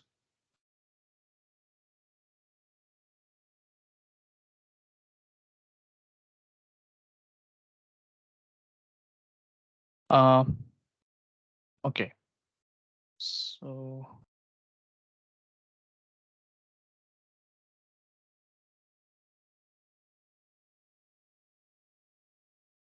basically, that's how we can import the files and we can create the APIs. So if it's a REST API, you can invoke the resources. If it's a sample WSDL, you can create SOAP, and you can hit the requests. So that's about the API creation.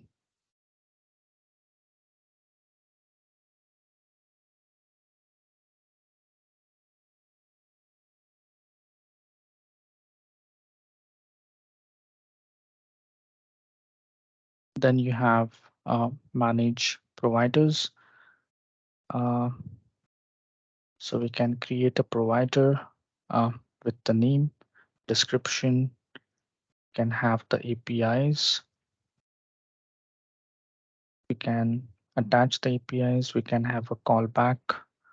So in case if a callback is required, we can create a callback for that particular API.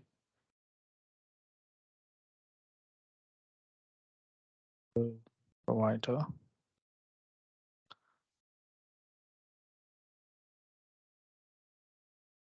Same thing over here.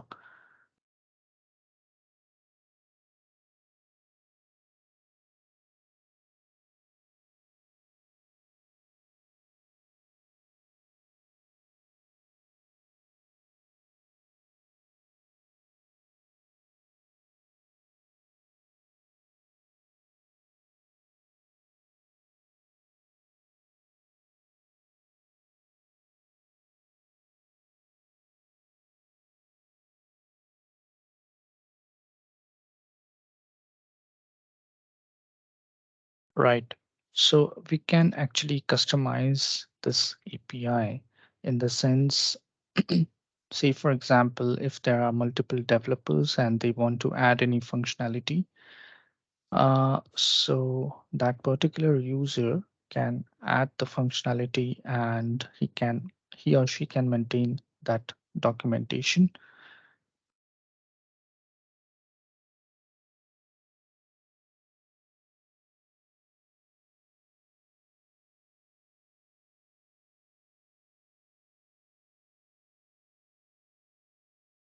Then we can also create and manage teams. So we can have a team of developer. It's dev. We can create users.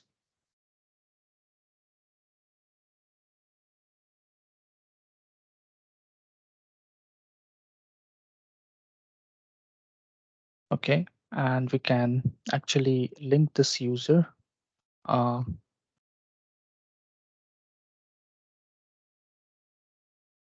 So we have a developer team, and we can manage the asset types.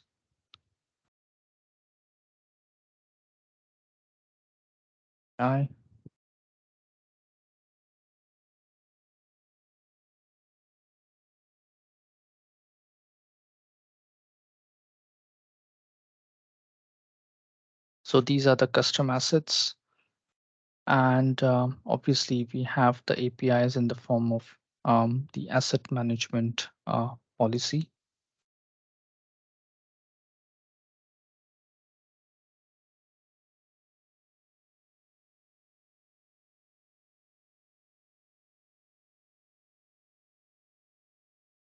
So we can have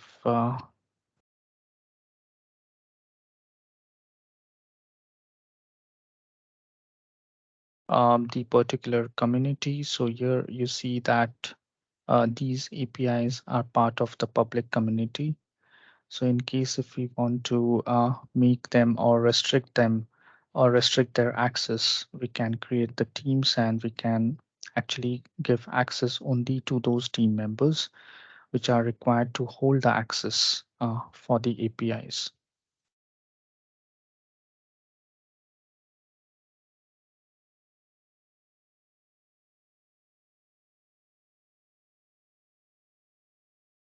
Okay, and pending approvals, it's done. Manage assets, users.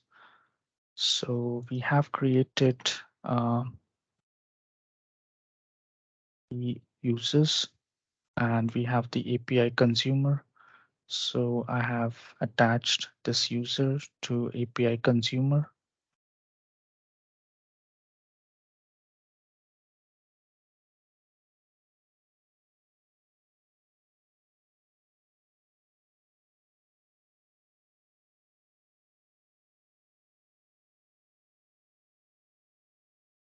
Then we have the API insights. So it will take you to the same dashboard.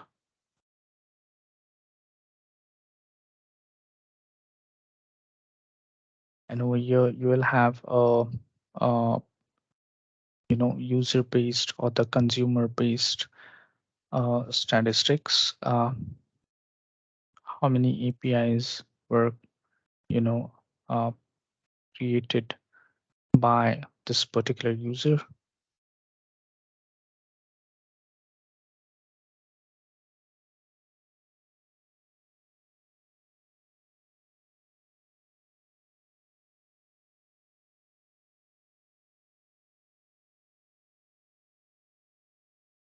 Okay, any questions so far?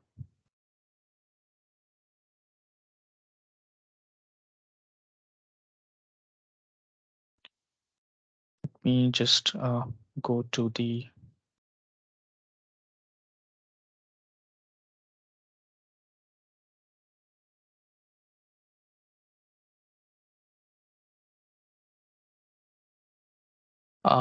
right. So developer portal actually provides a unique platform to expose your APIs, and it supports basic, intermediate, and expert level customization to rebrand the portal.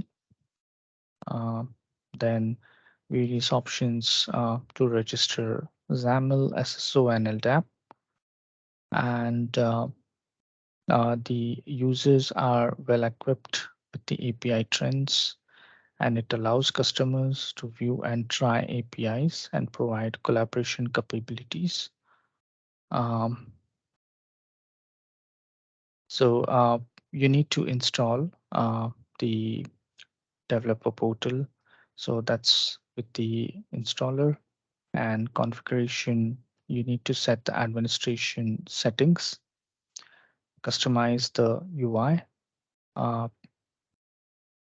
So basically, this portion, uh,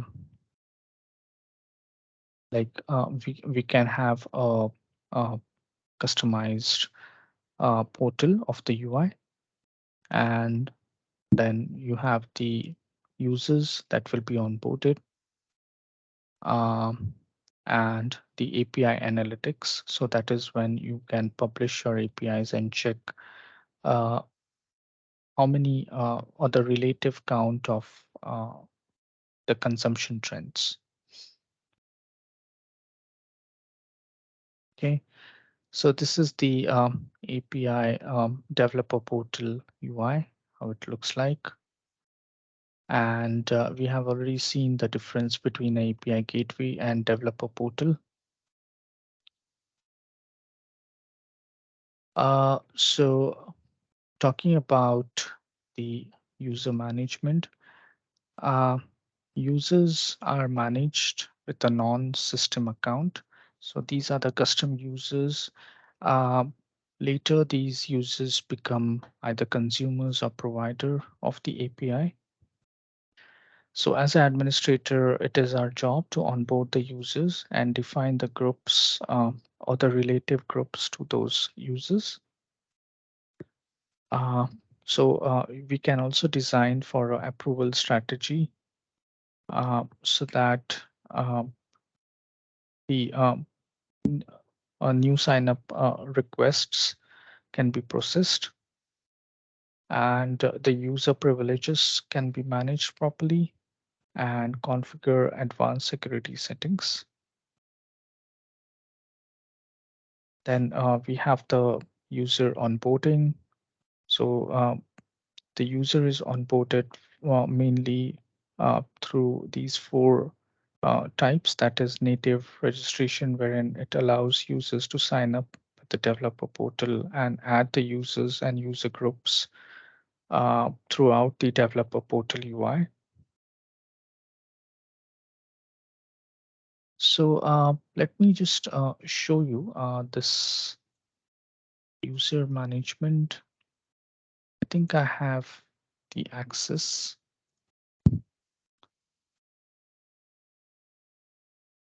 Okay, so now I have logged into my user ID instead of administrator. And if you see here, you only get these options.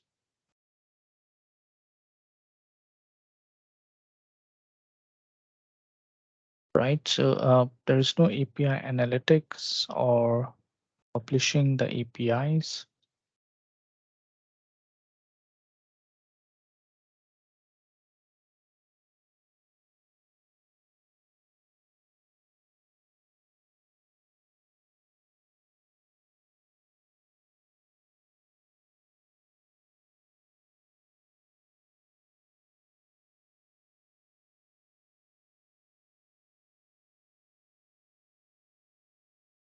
So now I have logged in as an administrator, and again, I'm back with the super user privileges wherein I can manage everything.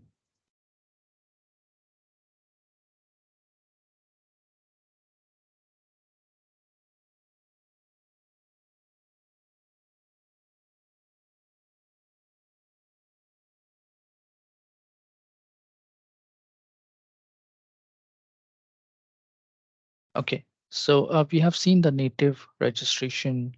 Then we have the SSO sign up.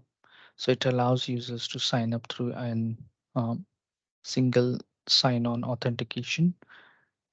So sign up using social media accounts and import of LDAP users.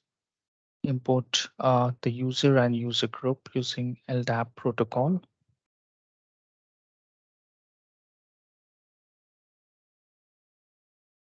Okay, so the user sign up request is generally how it looks like this. It's internally approved or email verification or external approval. Either these requests are rejected or approved. For a user to be onboarded,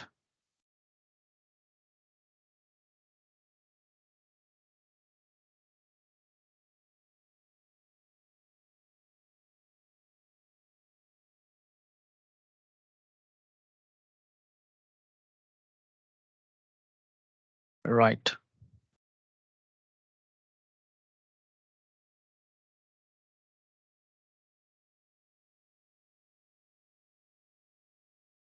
Any questions so far with Developer Portal?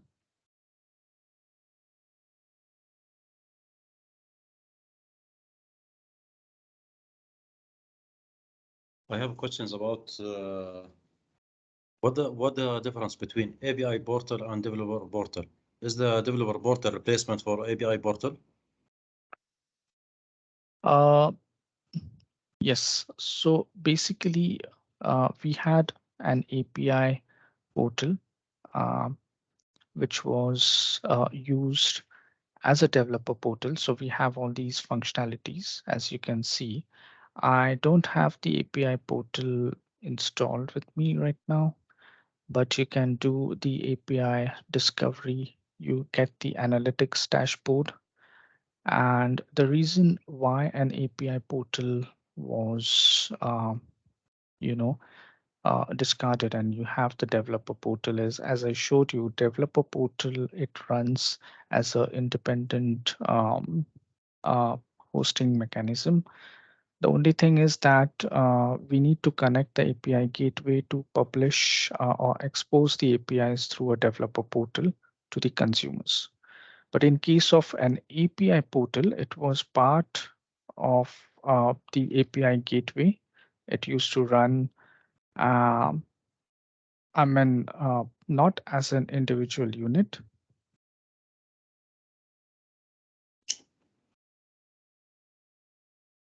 Okay, regarding the component as installation for the developer portal, is it like API portal? It contain other components like PostgreSQL, Redis, Zookeeper, or what the component during installation for a developer portal? Also, Okay. is it deployed in a DMZ zone or in a green zone? Okay. So you have the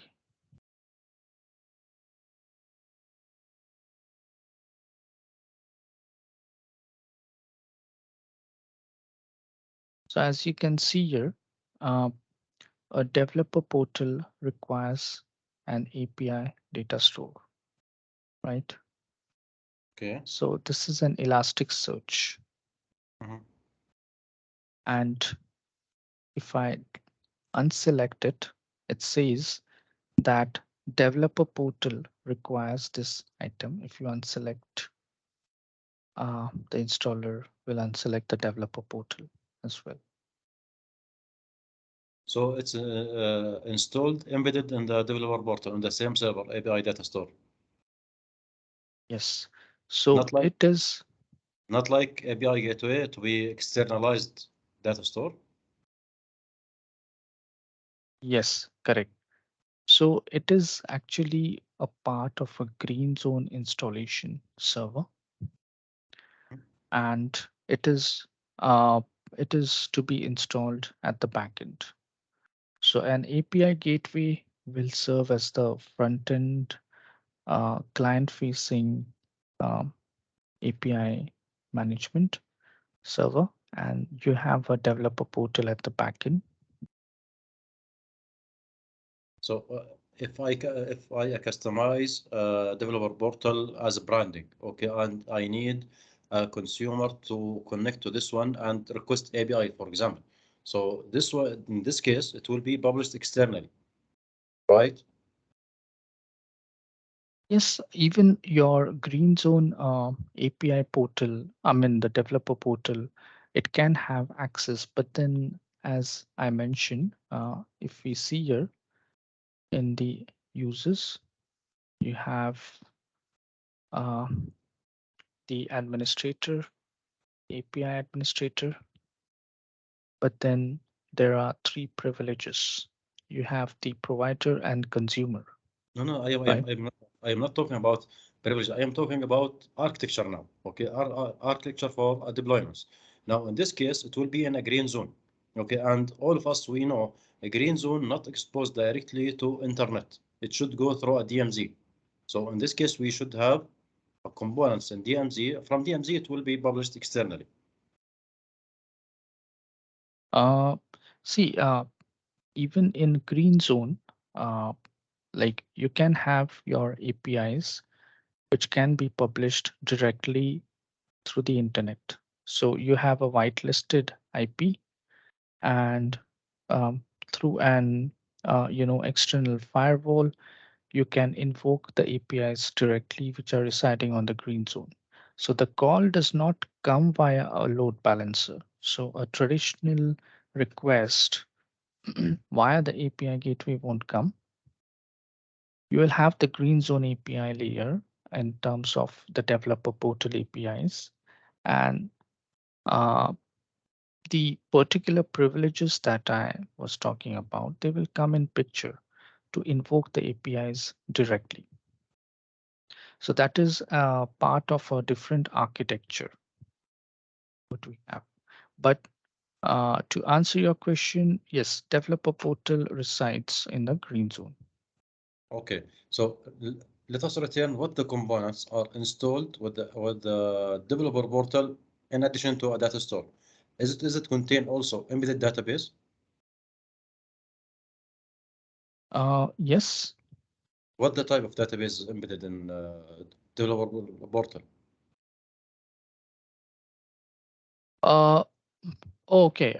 So see, embedded database or external database can only function with the integration server, right? It won't function separately or individually with a developer portal. A developer portal has access to an API data store, right?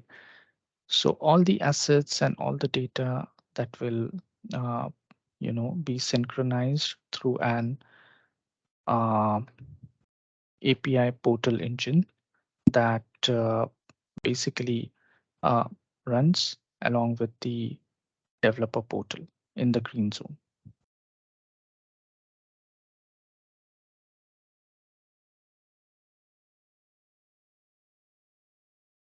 What the component installed with the developer portal? PostgreSQL installed, Redis installed, Zookeeper. How I can manage if I have multiple server for a developer portal? Okay, not just one server. I have 3 servers, for example, high available. How I can make a sync? What the components should be synced in a developer portal?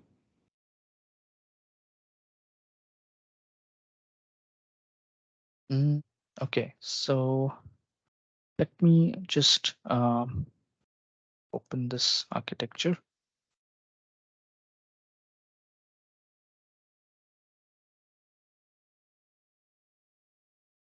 Okay, so here you see, right, an API provider. So basically all the APIs which are developed on the API gateway.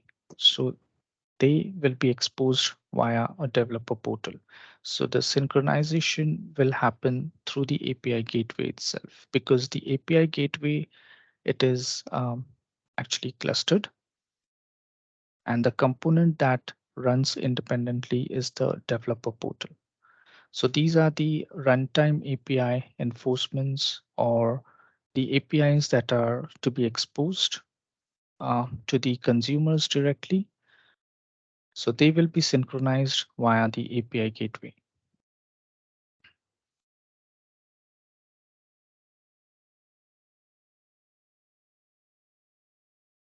So if I show that here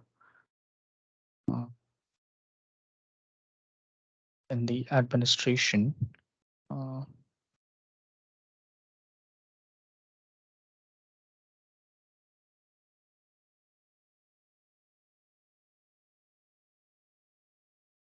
I can connect to the LDAP. So this is for the user management. So I can create my LDAP. I can create the OAuth. This is generally for the OAuth tokens and for the users.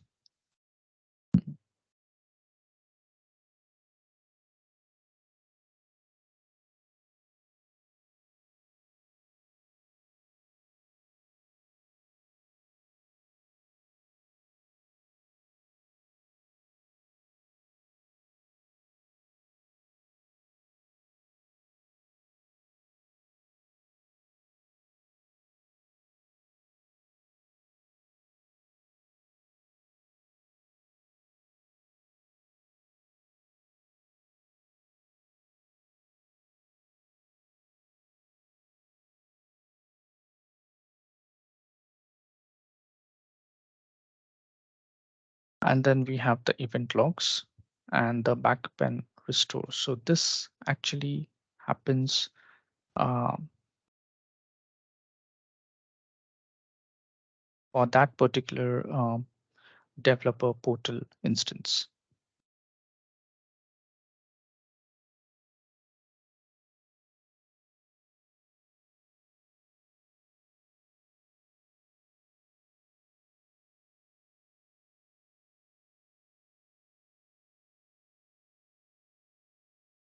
Sorry, did I answer your question, or are you still thinking about the synchronization? You cannot view the developer portal as an asset that has to be synchronized, because it is always exposed via the API gateway.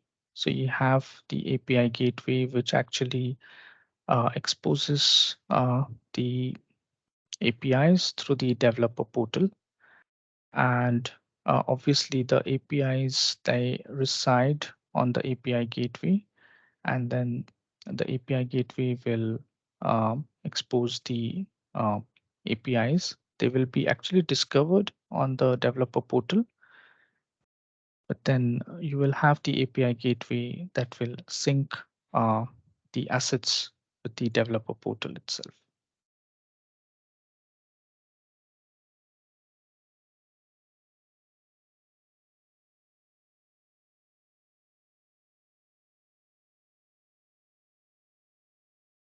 And the API gateway lies in the green zone. So a green zone integration server with an API gateway and advanced edition that will actually host all the APIs.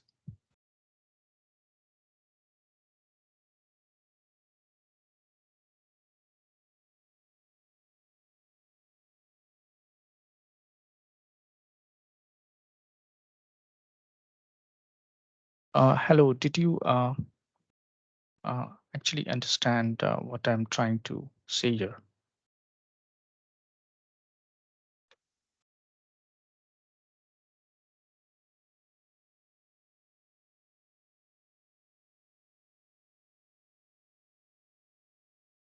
I think what Anas he tried to understand here, what kind of data stored in the back end database related to the API, the developer portal, because it is embedded database, and we need to make like high availability instance, maybe at least 2 server hosting this API portal under the behind the load balancer. Okay, so what kind of thing needed between these 2 instances to be aligned together?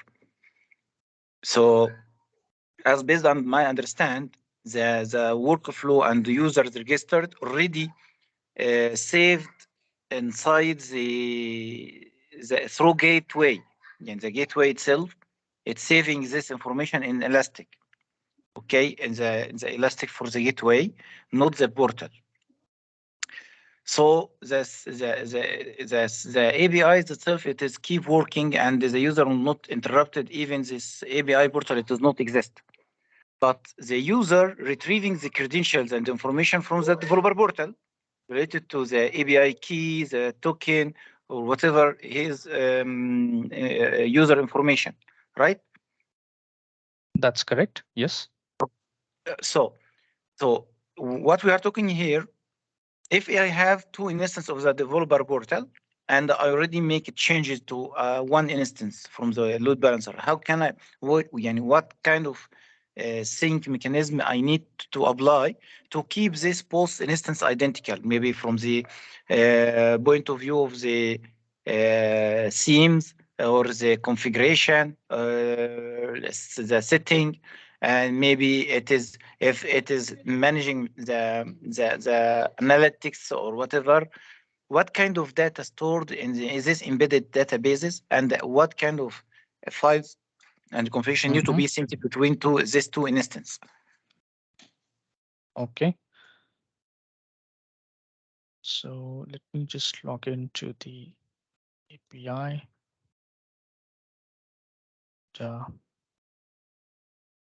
I click. See here, I'm getting an option to publish the APIs to an API portal, right?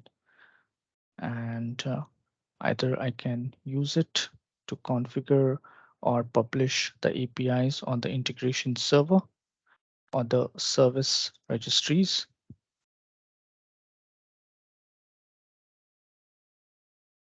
Or I need to configure an API portal, right? Now, let me just go into administration or promotion management. So I add the stages and the technical information. So basically, I can save this particular API and I can publish it as a mediator. So if you understand how a mediator works, right? So if there are more than 1 instances of mediator, you publish a particular API via a center site, right? So when you publish those APIs to Mediator, you need to choose all the nodes which are in cluster, and you need to make sure that those particular APIs are residing on the Mediator. So has anyone used Centrosite before and Mediator and how it works? They will understand what I'm trying to say here.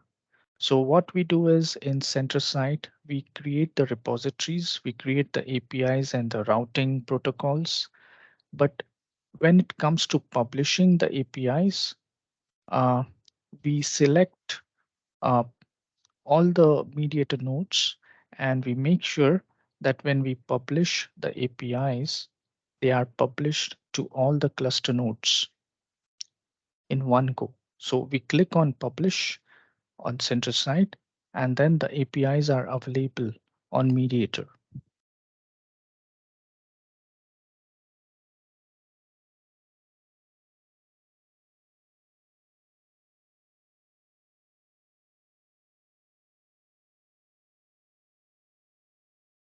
Okay, so for the developer portal, the same synchronization mechanism works. So we can publish the APIs to the developer portal. See, the thing is, every developer portal will have its own, what do you say? Just, yeah. So each developer portal will have its own data store. So let me just go here.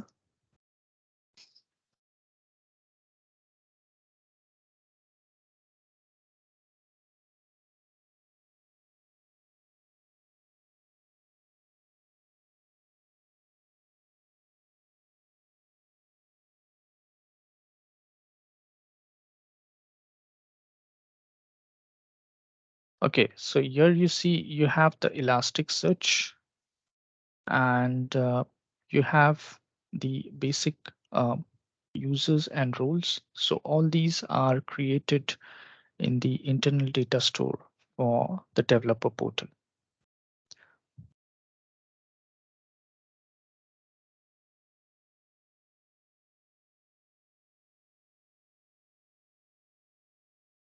And this Elasticsearch, there is a particular file which will elasticsearch.yml. So let me just open that.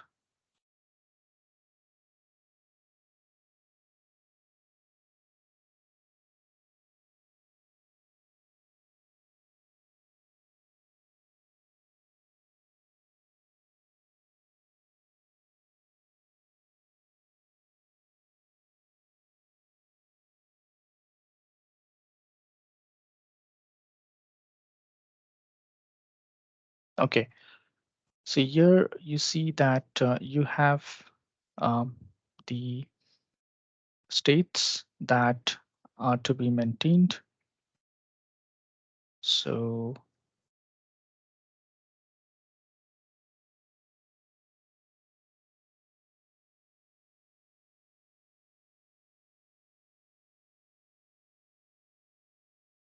right. So here you see you have an option to actually maintain the cluster in the Elasticsearch. So this particular developer portal will have the configurations that will be defined in the nodes in the elasticsearch.yml.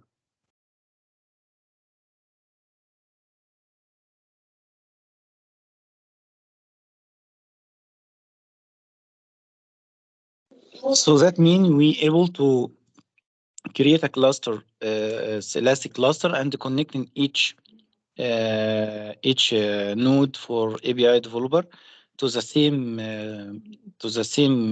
Elastic cluster. So it will be synced automatically with the same configuration for all, right? Yes, that's what I showed you over here right now.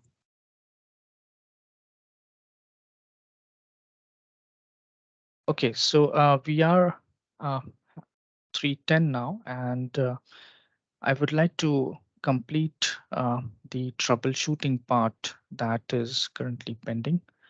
So if we don't have any questions, I can proceed with that section right now.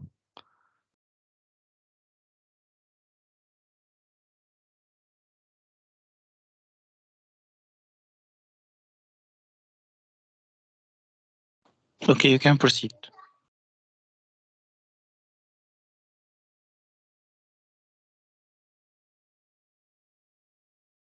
Okay, so basically what we are going to see is certain challenges in the production environment and how we should overcome them in case of, say, there are certain issues with the clustering or there are certain issues with the heap memory.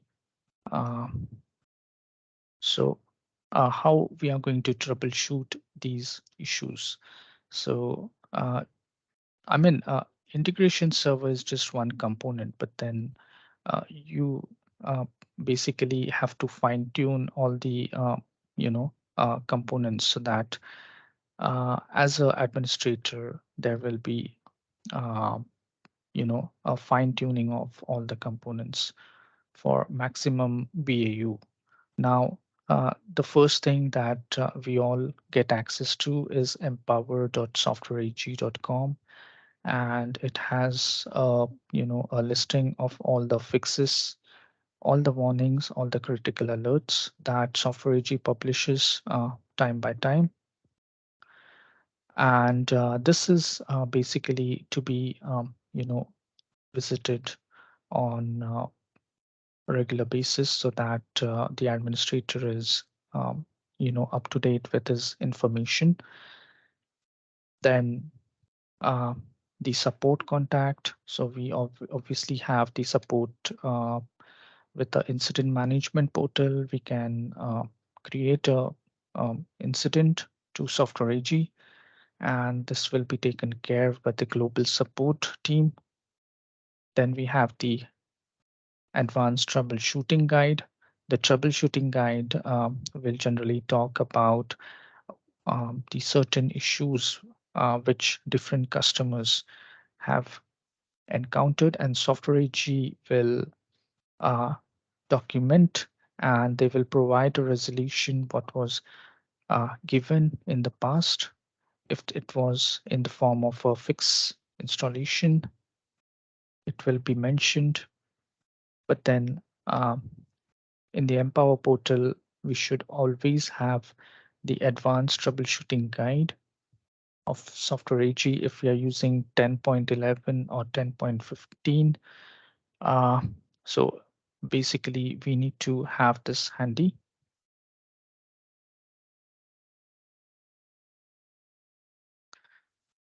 And we need to have good knowledge about the monitoring aspects of the admin API. Like you have the monitor health system, the usage patterns, the overall performance of integration server, then the monitoring and tuning and troubleshooting. Uh, there should be a regular check on service monitoring. Obviously, we do have automation. We can integrate third-party tools like Dynatrace, which can record the particular events. And if that event is out of the range, say, for example, memory utilization or CPU utilization, there should be an alert generated to the team.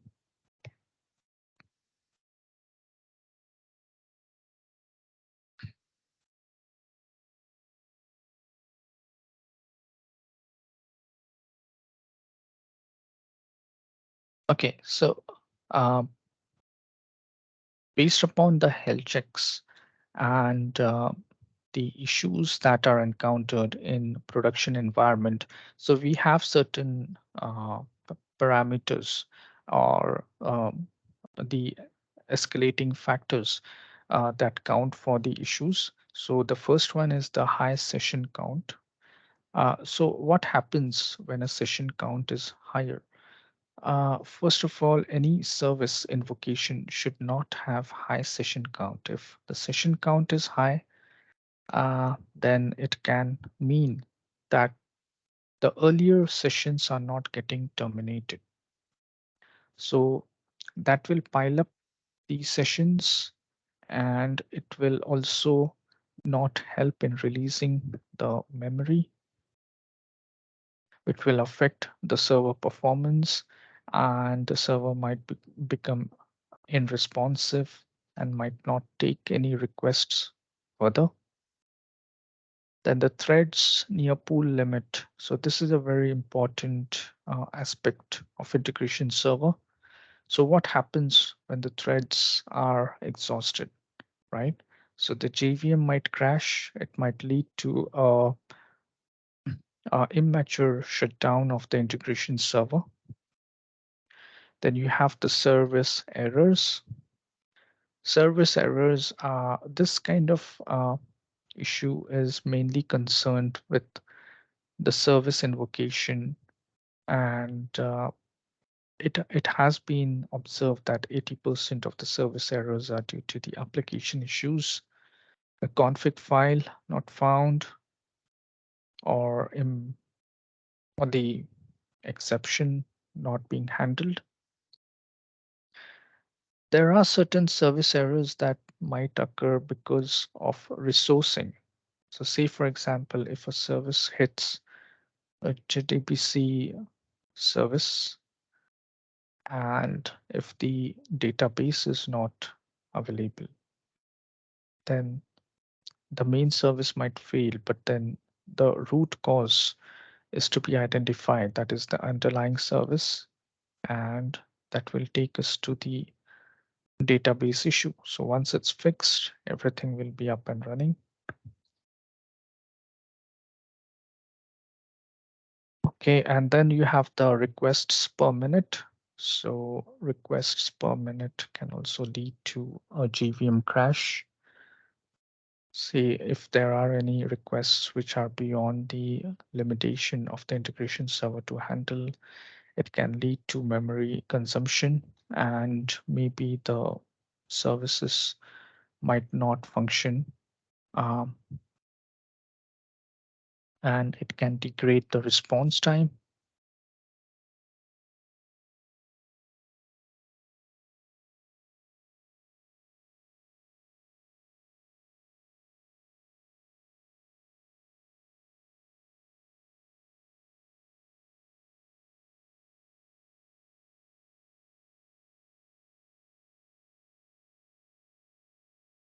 Okay, so what happens when high count services are encountered in your integrations? So this might be a common issue, right? Even in your landscape or your integration servers, you might have observed that there are certain custom services uh, which are still running. So here you see in this particular um, diagram, in this particular snapshot, you see there are two services which are having more than 1,000 count. But then if you see the last run might be a very long back. That means that the services are not running properly. And it has to be identified. In most cases, it is identified that the root cause is common for all the invocations, either a database failure, network failure, or the underlying system is not available, or maybe the database service is changed.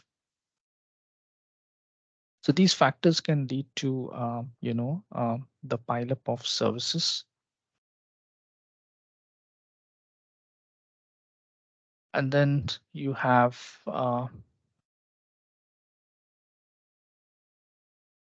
the diagnostic port. So say, for example, the thread count is overwhelming, and as a user, as an administrator, we are not able to handle the uh, administrator UI. It is not responding. We can obviously switch to the diagnostic port, which has a dedicated thread pool. So here we need to understand that a diagnostic port, it actually uses a special port which has certain threads that are kind of allocated. So say, for example, let me just show you that in the integration server.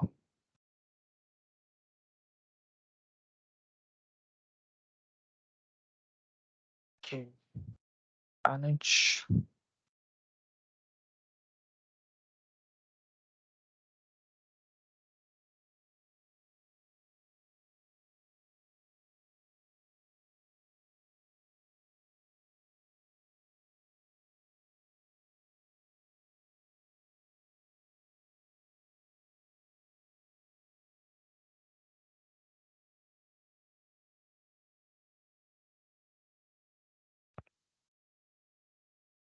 Okay, so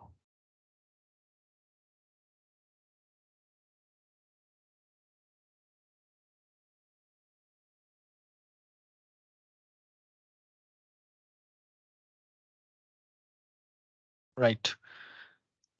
So this is a predefined element which we can customize based on our requirement and uh, the workload which the integration server is handling. So at the moment, you see that the available thread count is 88%, right? So we should always read the percent, because if it comes below 20%, it is a big problem. And if it remains like this, then it is a major problem. It can escalate to a P1 or a P2. So we can think about increasing the thread count, right? And we can also think about the threshold warning when we want this particular warning to happen, whether it's 15% or 20% or 25%. So that is very important. And yeah, and the available memory and the committed memory. So these aspects are very important. That is the thread pool consumption and the memory allocation for an integration server.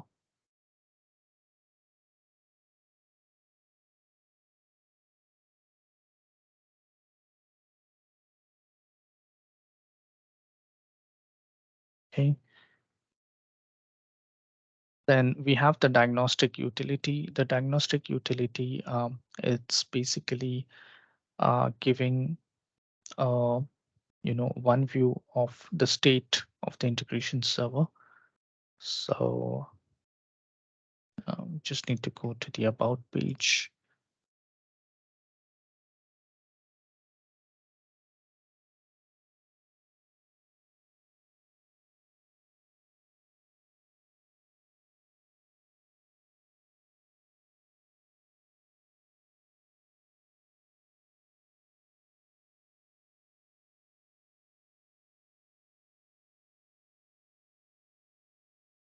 Look at the diagnostics. So this will be stored on disk.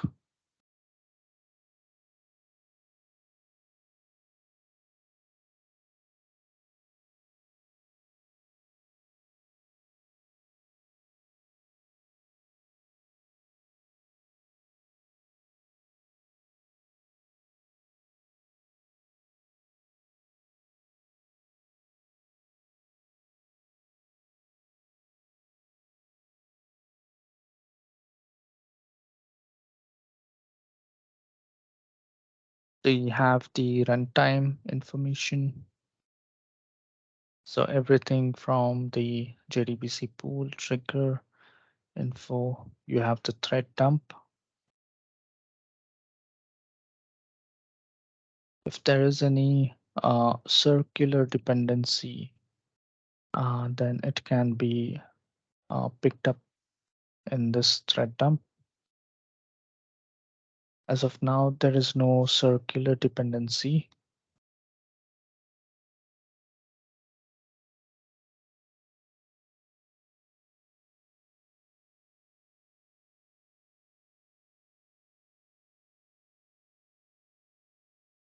The server statistics is also very important.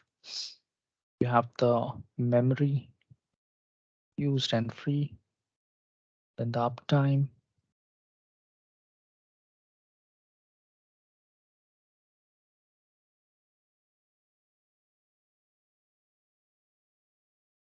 and things like that. Okay, so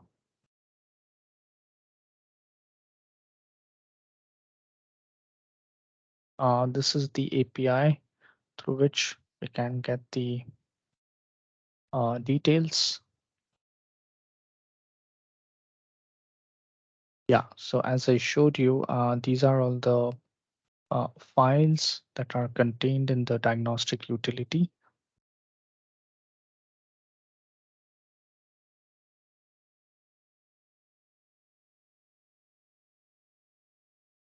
And the thread dumps, we can also generate thread dumps from the Software AG common bin wrapper, and providing the details as per the command. So in Software AG,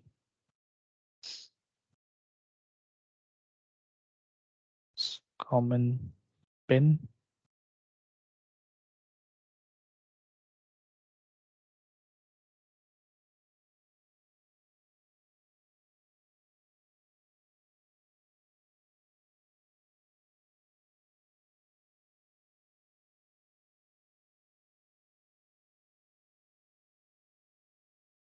so we need to run this particular command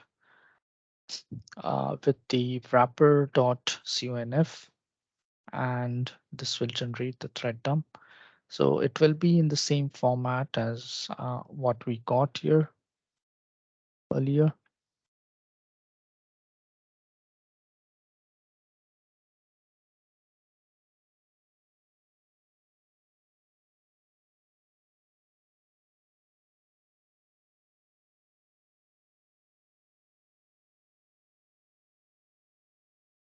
Then on the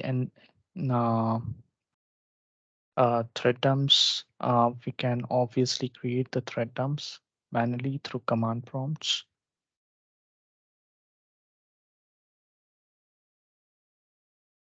And it is recommended to take at least 3 thread dumps at an interval of 1 minute.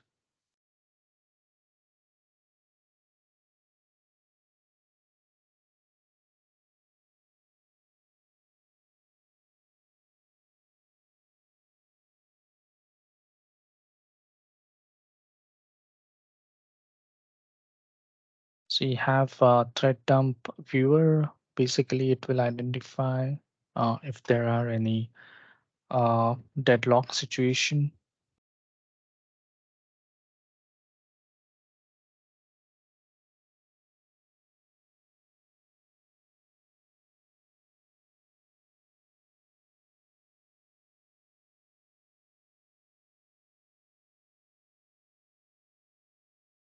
Okay, so safe boot is one very important characteristics. So in a safe boot, the IS will automatically, mm, run in a safe mode if it detects an problem. So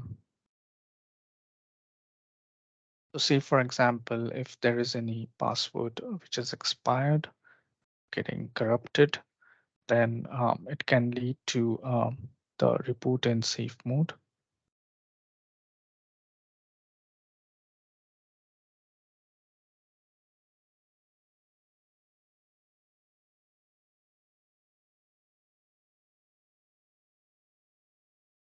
And then you have obviously the IS issue that it will not start. That is, the IS admin will not respond. You'll see the traditional logs getting generated successfully, and you will also see the port getting configured.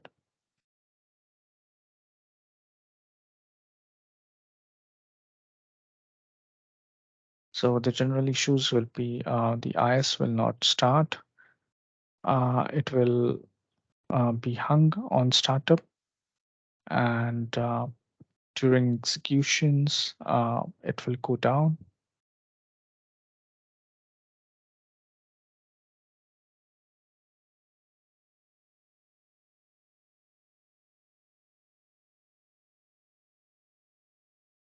Then we already discussed about this feature, the log file and the anchor file. So these files should not be removed unless the permission of an administrator.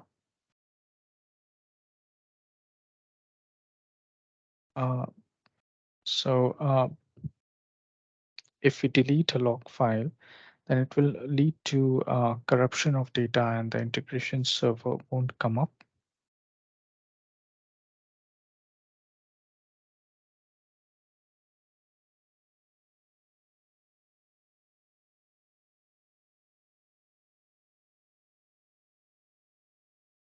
And sometimes we have also seen there are issues with the package that is to be loaded. So the reason for that is that the dependent packages are not loaded. The package requires that the dependent packages are enabled and loaded in memory.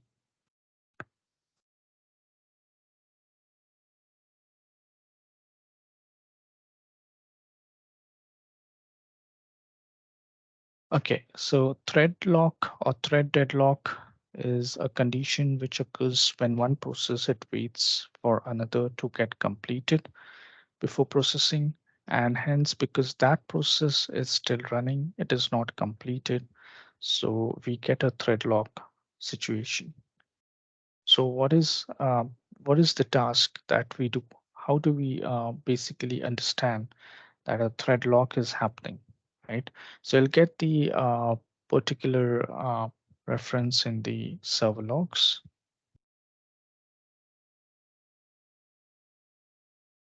And then obviously the thread dumps will also signify the specific thread, which is timed waiting. And the timed waiting would pass almost 30 minutes, but still that deadlock situation is still there. Then how do we basically diagnose such problems? So we basically look into the dashboard, and we see what part of the IS is unresponsive. And based upon our study and based upon the analysis, we can resolve this issue.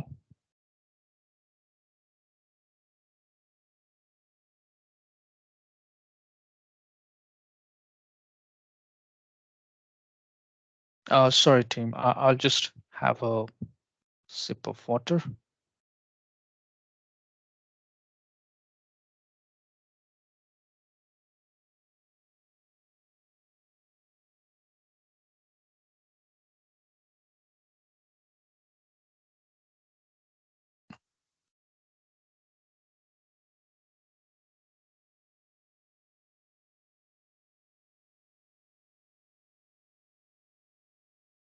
So like these are the common issues that are generally faced in a production environment.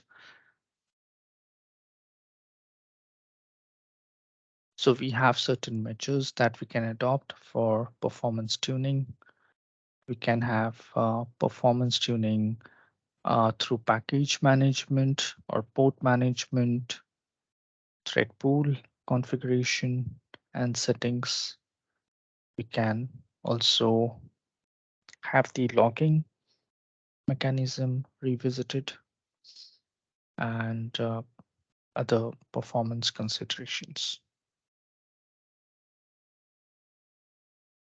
So these are some of the recommended performance tuning that Software AG recommends to most of the components in the web method suite. But before going to that, I would like to understand, in your landscape, I mean, with regards to performance, are there any ongoing issues that you have encountered so that there can be a use case that we can uh, discuss?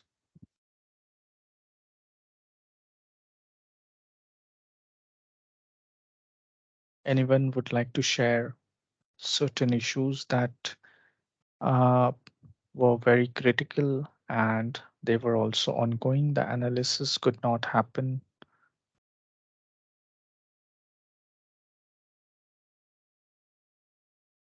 Hello?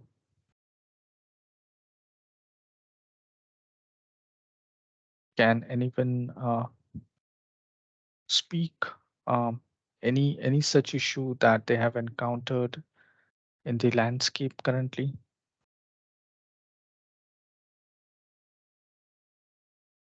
Actually, we run the problem with the performance in the API gateway, but it is just under investigation with our R&D team.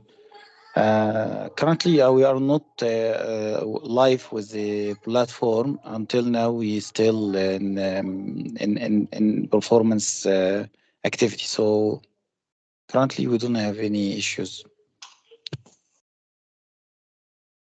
Yes, but as you mentioned, what kind of issue have you faced on API gateway?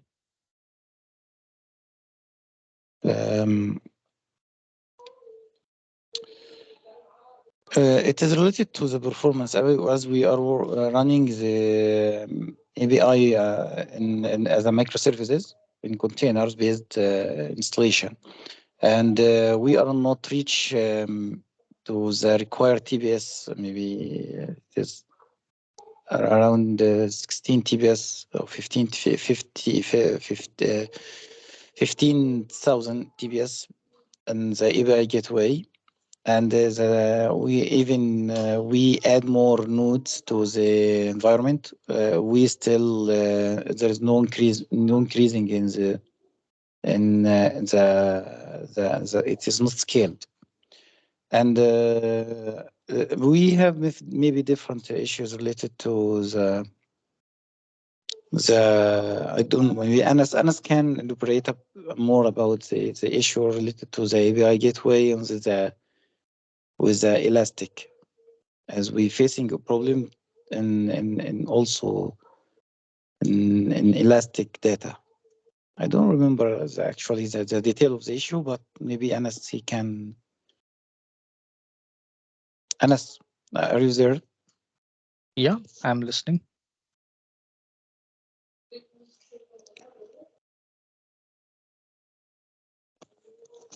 Okay. Okay. So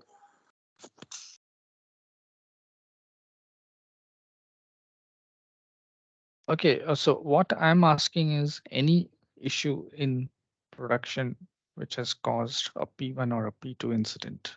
So such kind of use cases are basically should be identified and it should be documented. So whatever Software AG receives, they are obviously documented.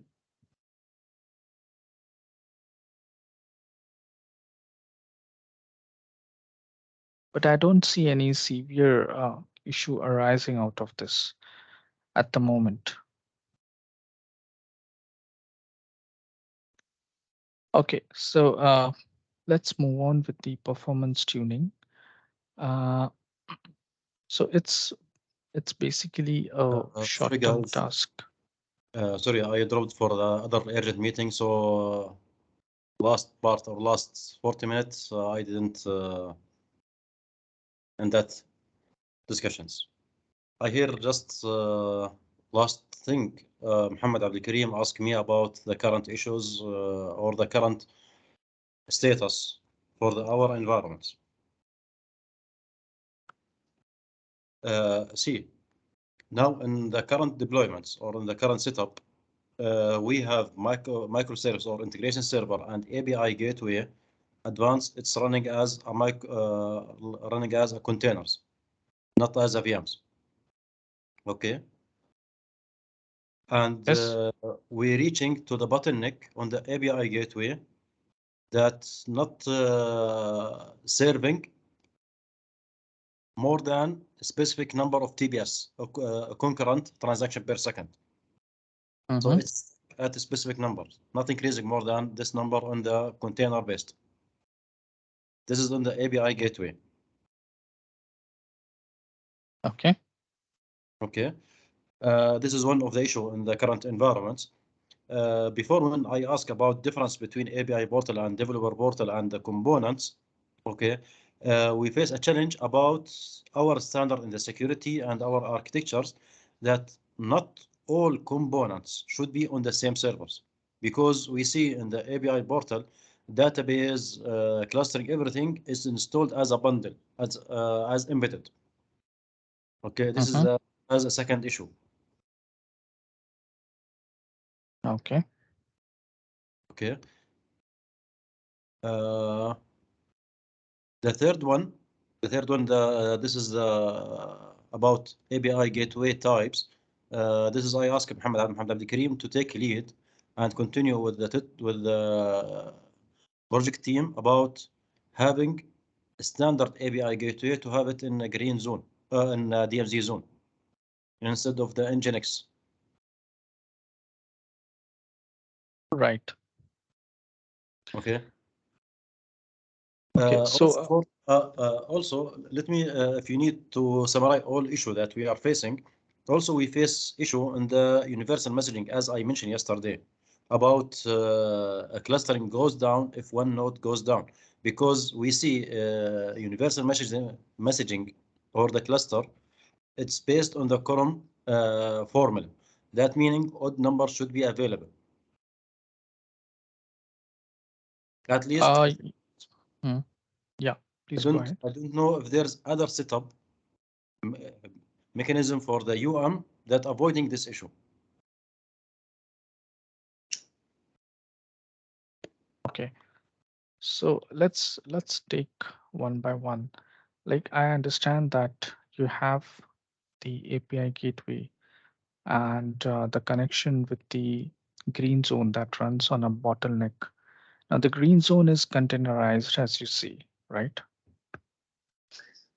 And have you actually analyzed the memory consumption See, for this a issue, Docker? this issue continue for 1 month and now reaching R&D and software AG.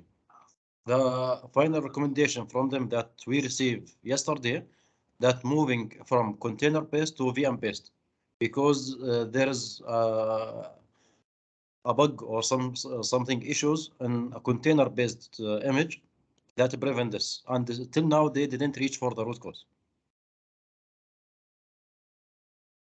And now we are in the phase of migrating the API gateway from container based to VM based virtual machine. Okay. Well, that is very surprising because many customers, they actually migrate the reverse. They migrate from on-prem to containerized.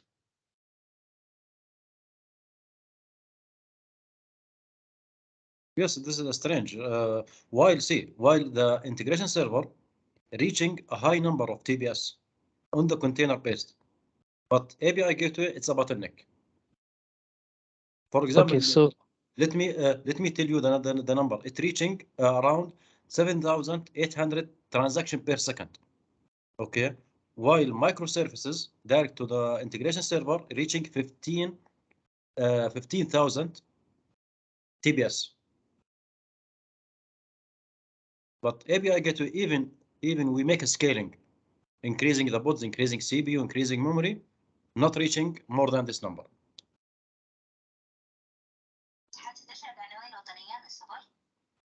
أنا بستخدم في أول ستيب بدخل verification كود لرقم موبايل عشان أتأكد.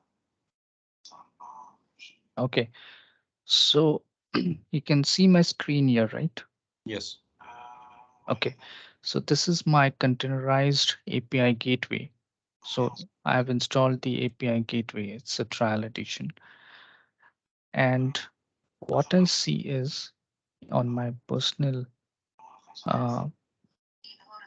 VM, my RAM sometimes goes from 2 GB, 2.8 GB, it will go to 9 GB. So when does that happen? Like I have done a load testing on my services, and I have actually found out that when we do certain service invocations in a containerized environment, they try to, I mean, they try to make use of the containerized memory that is available. And because once the memory shoots up, I have seen that the response time of the APIs have reduced by 80%. So here, have you actually collected the statistics of your, of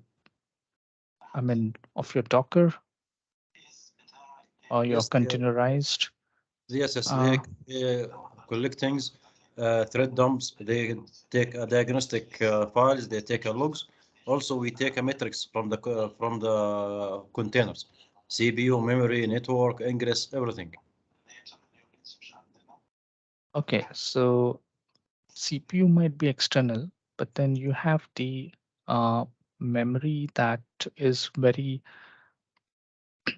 very important. We playing with the memory with the JVM parameters, okay, for the JVM of the API gateway, okay, and we reserve the memory of the containers with the limit and request. We try with the limit and request, and we try without limit and request over the containers. Okay.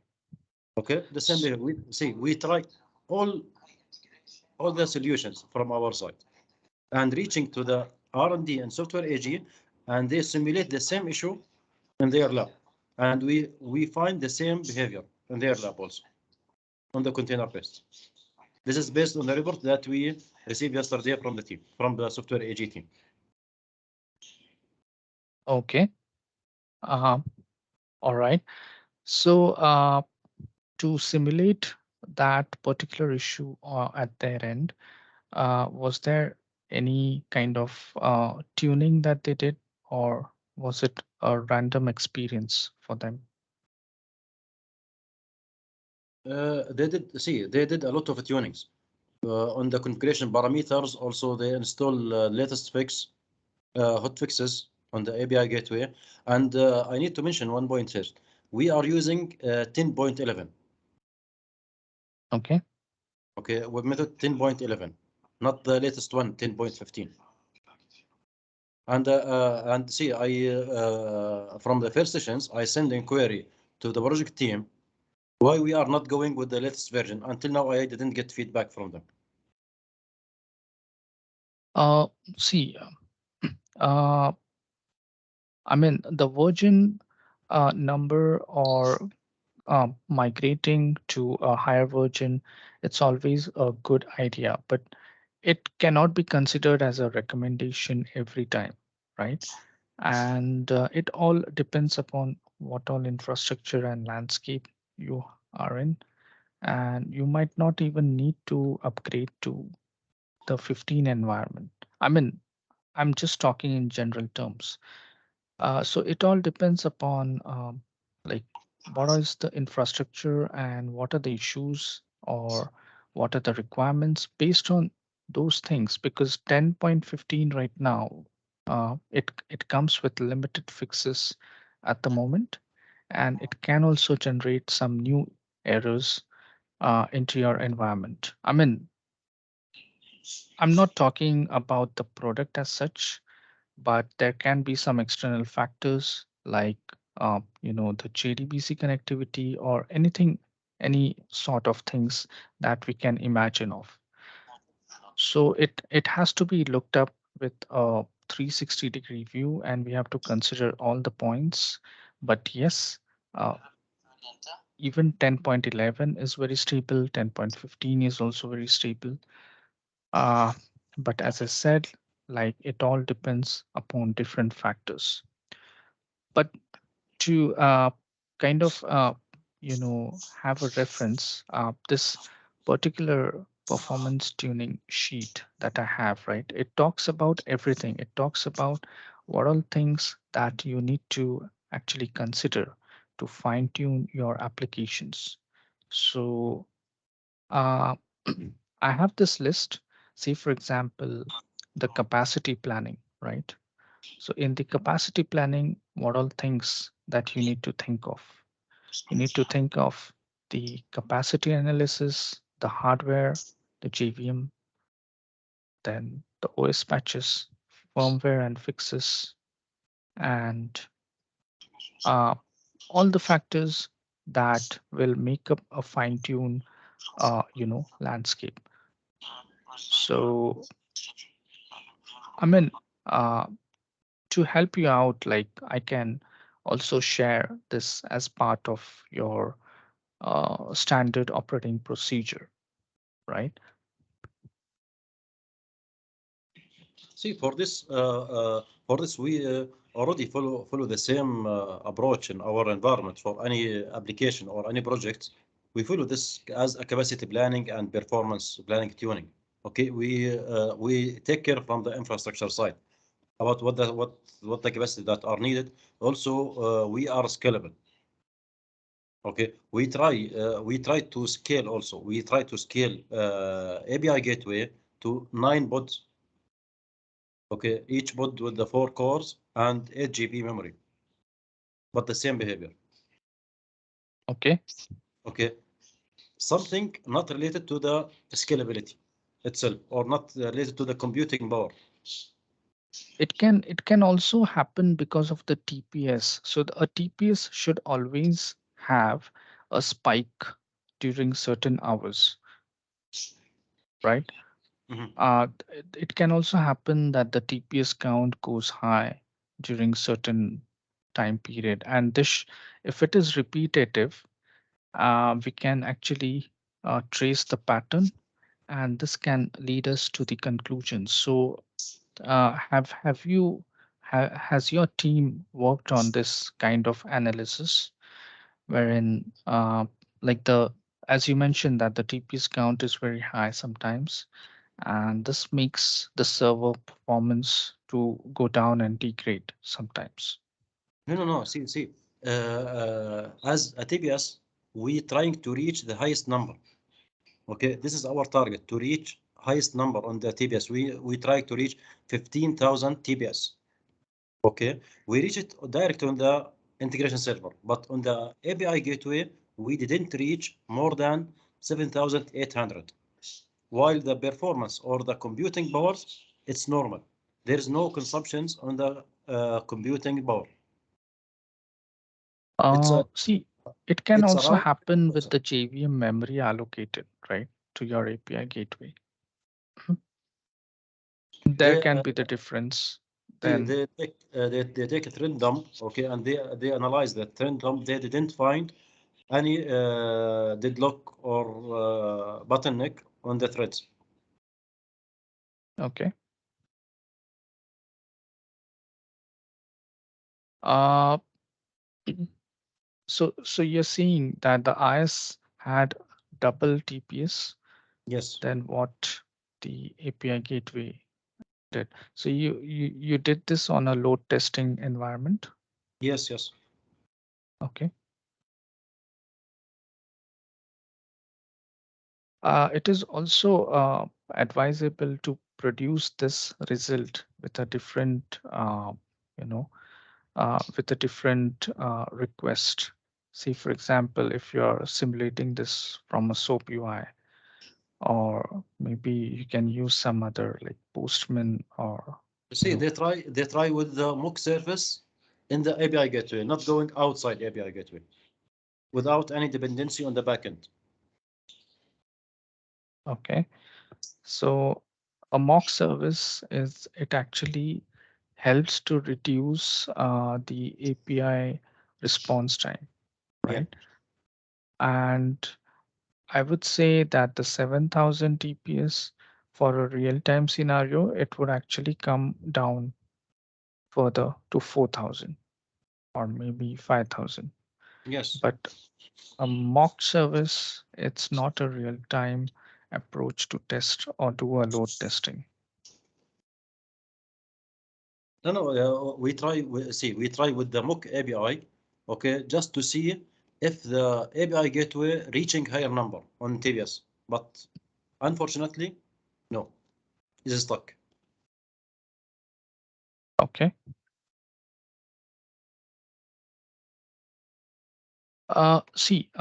However, like whatever are the root causes,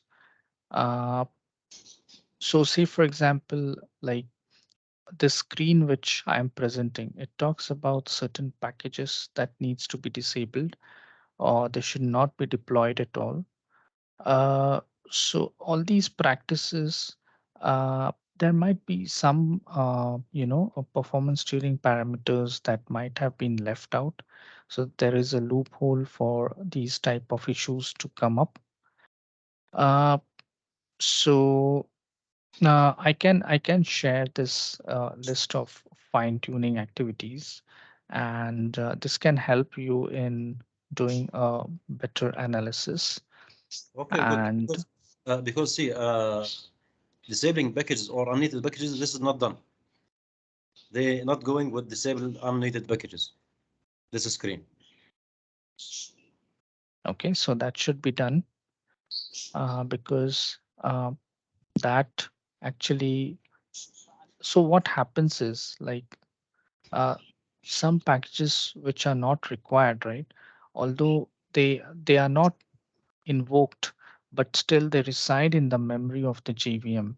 And the JVM memory, it actually gets consumed more, maybe 10% more than what it actually presents.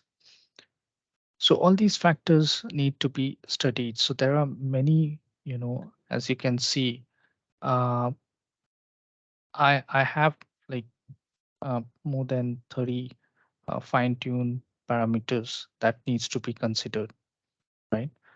Uh, and these can actually help in your uh, support activities. So here you see, right, the HTTP. So you always use a post rather than a get.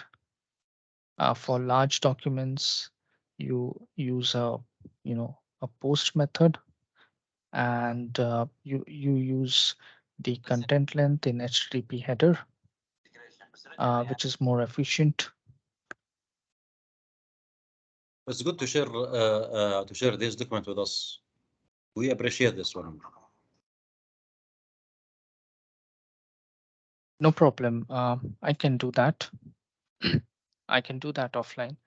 And I would also recommend that you kindly visit the recommendations that Software AG has given for the particular component Mhm. to perform in high availability cluster.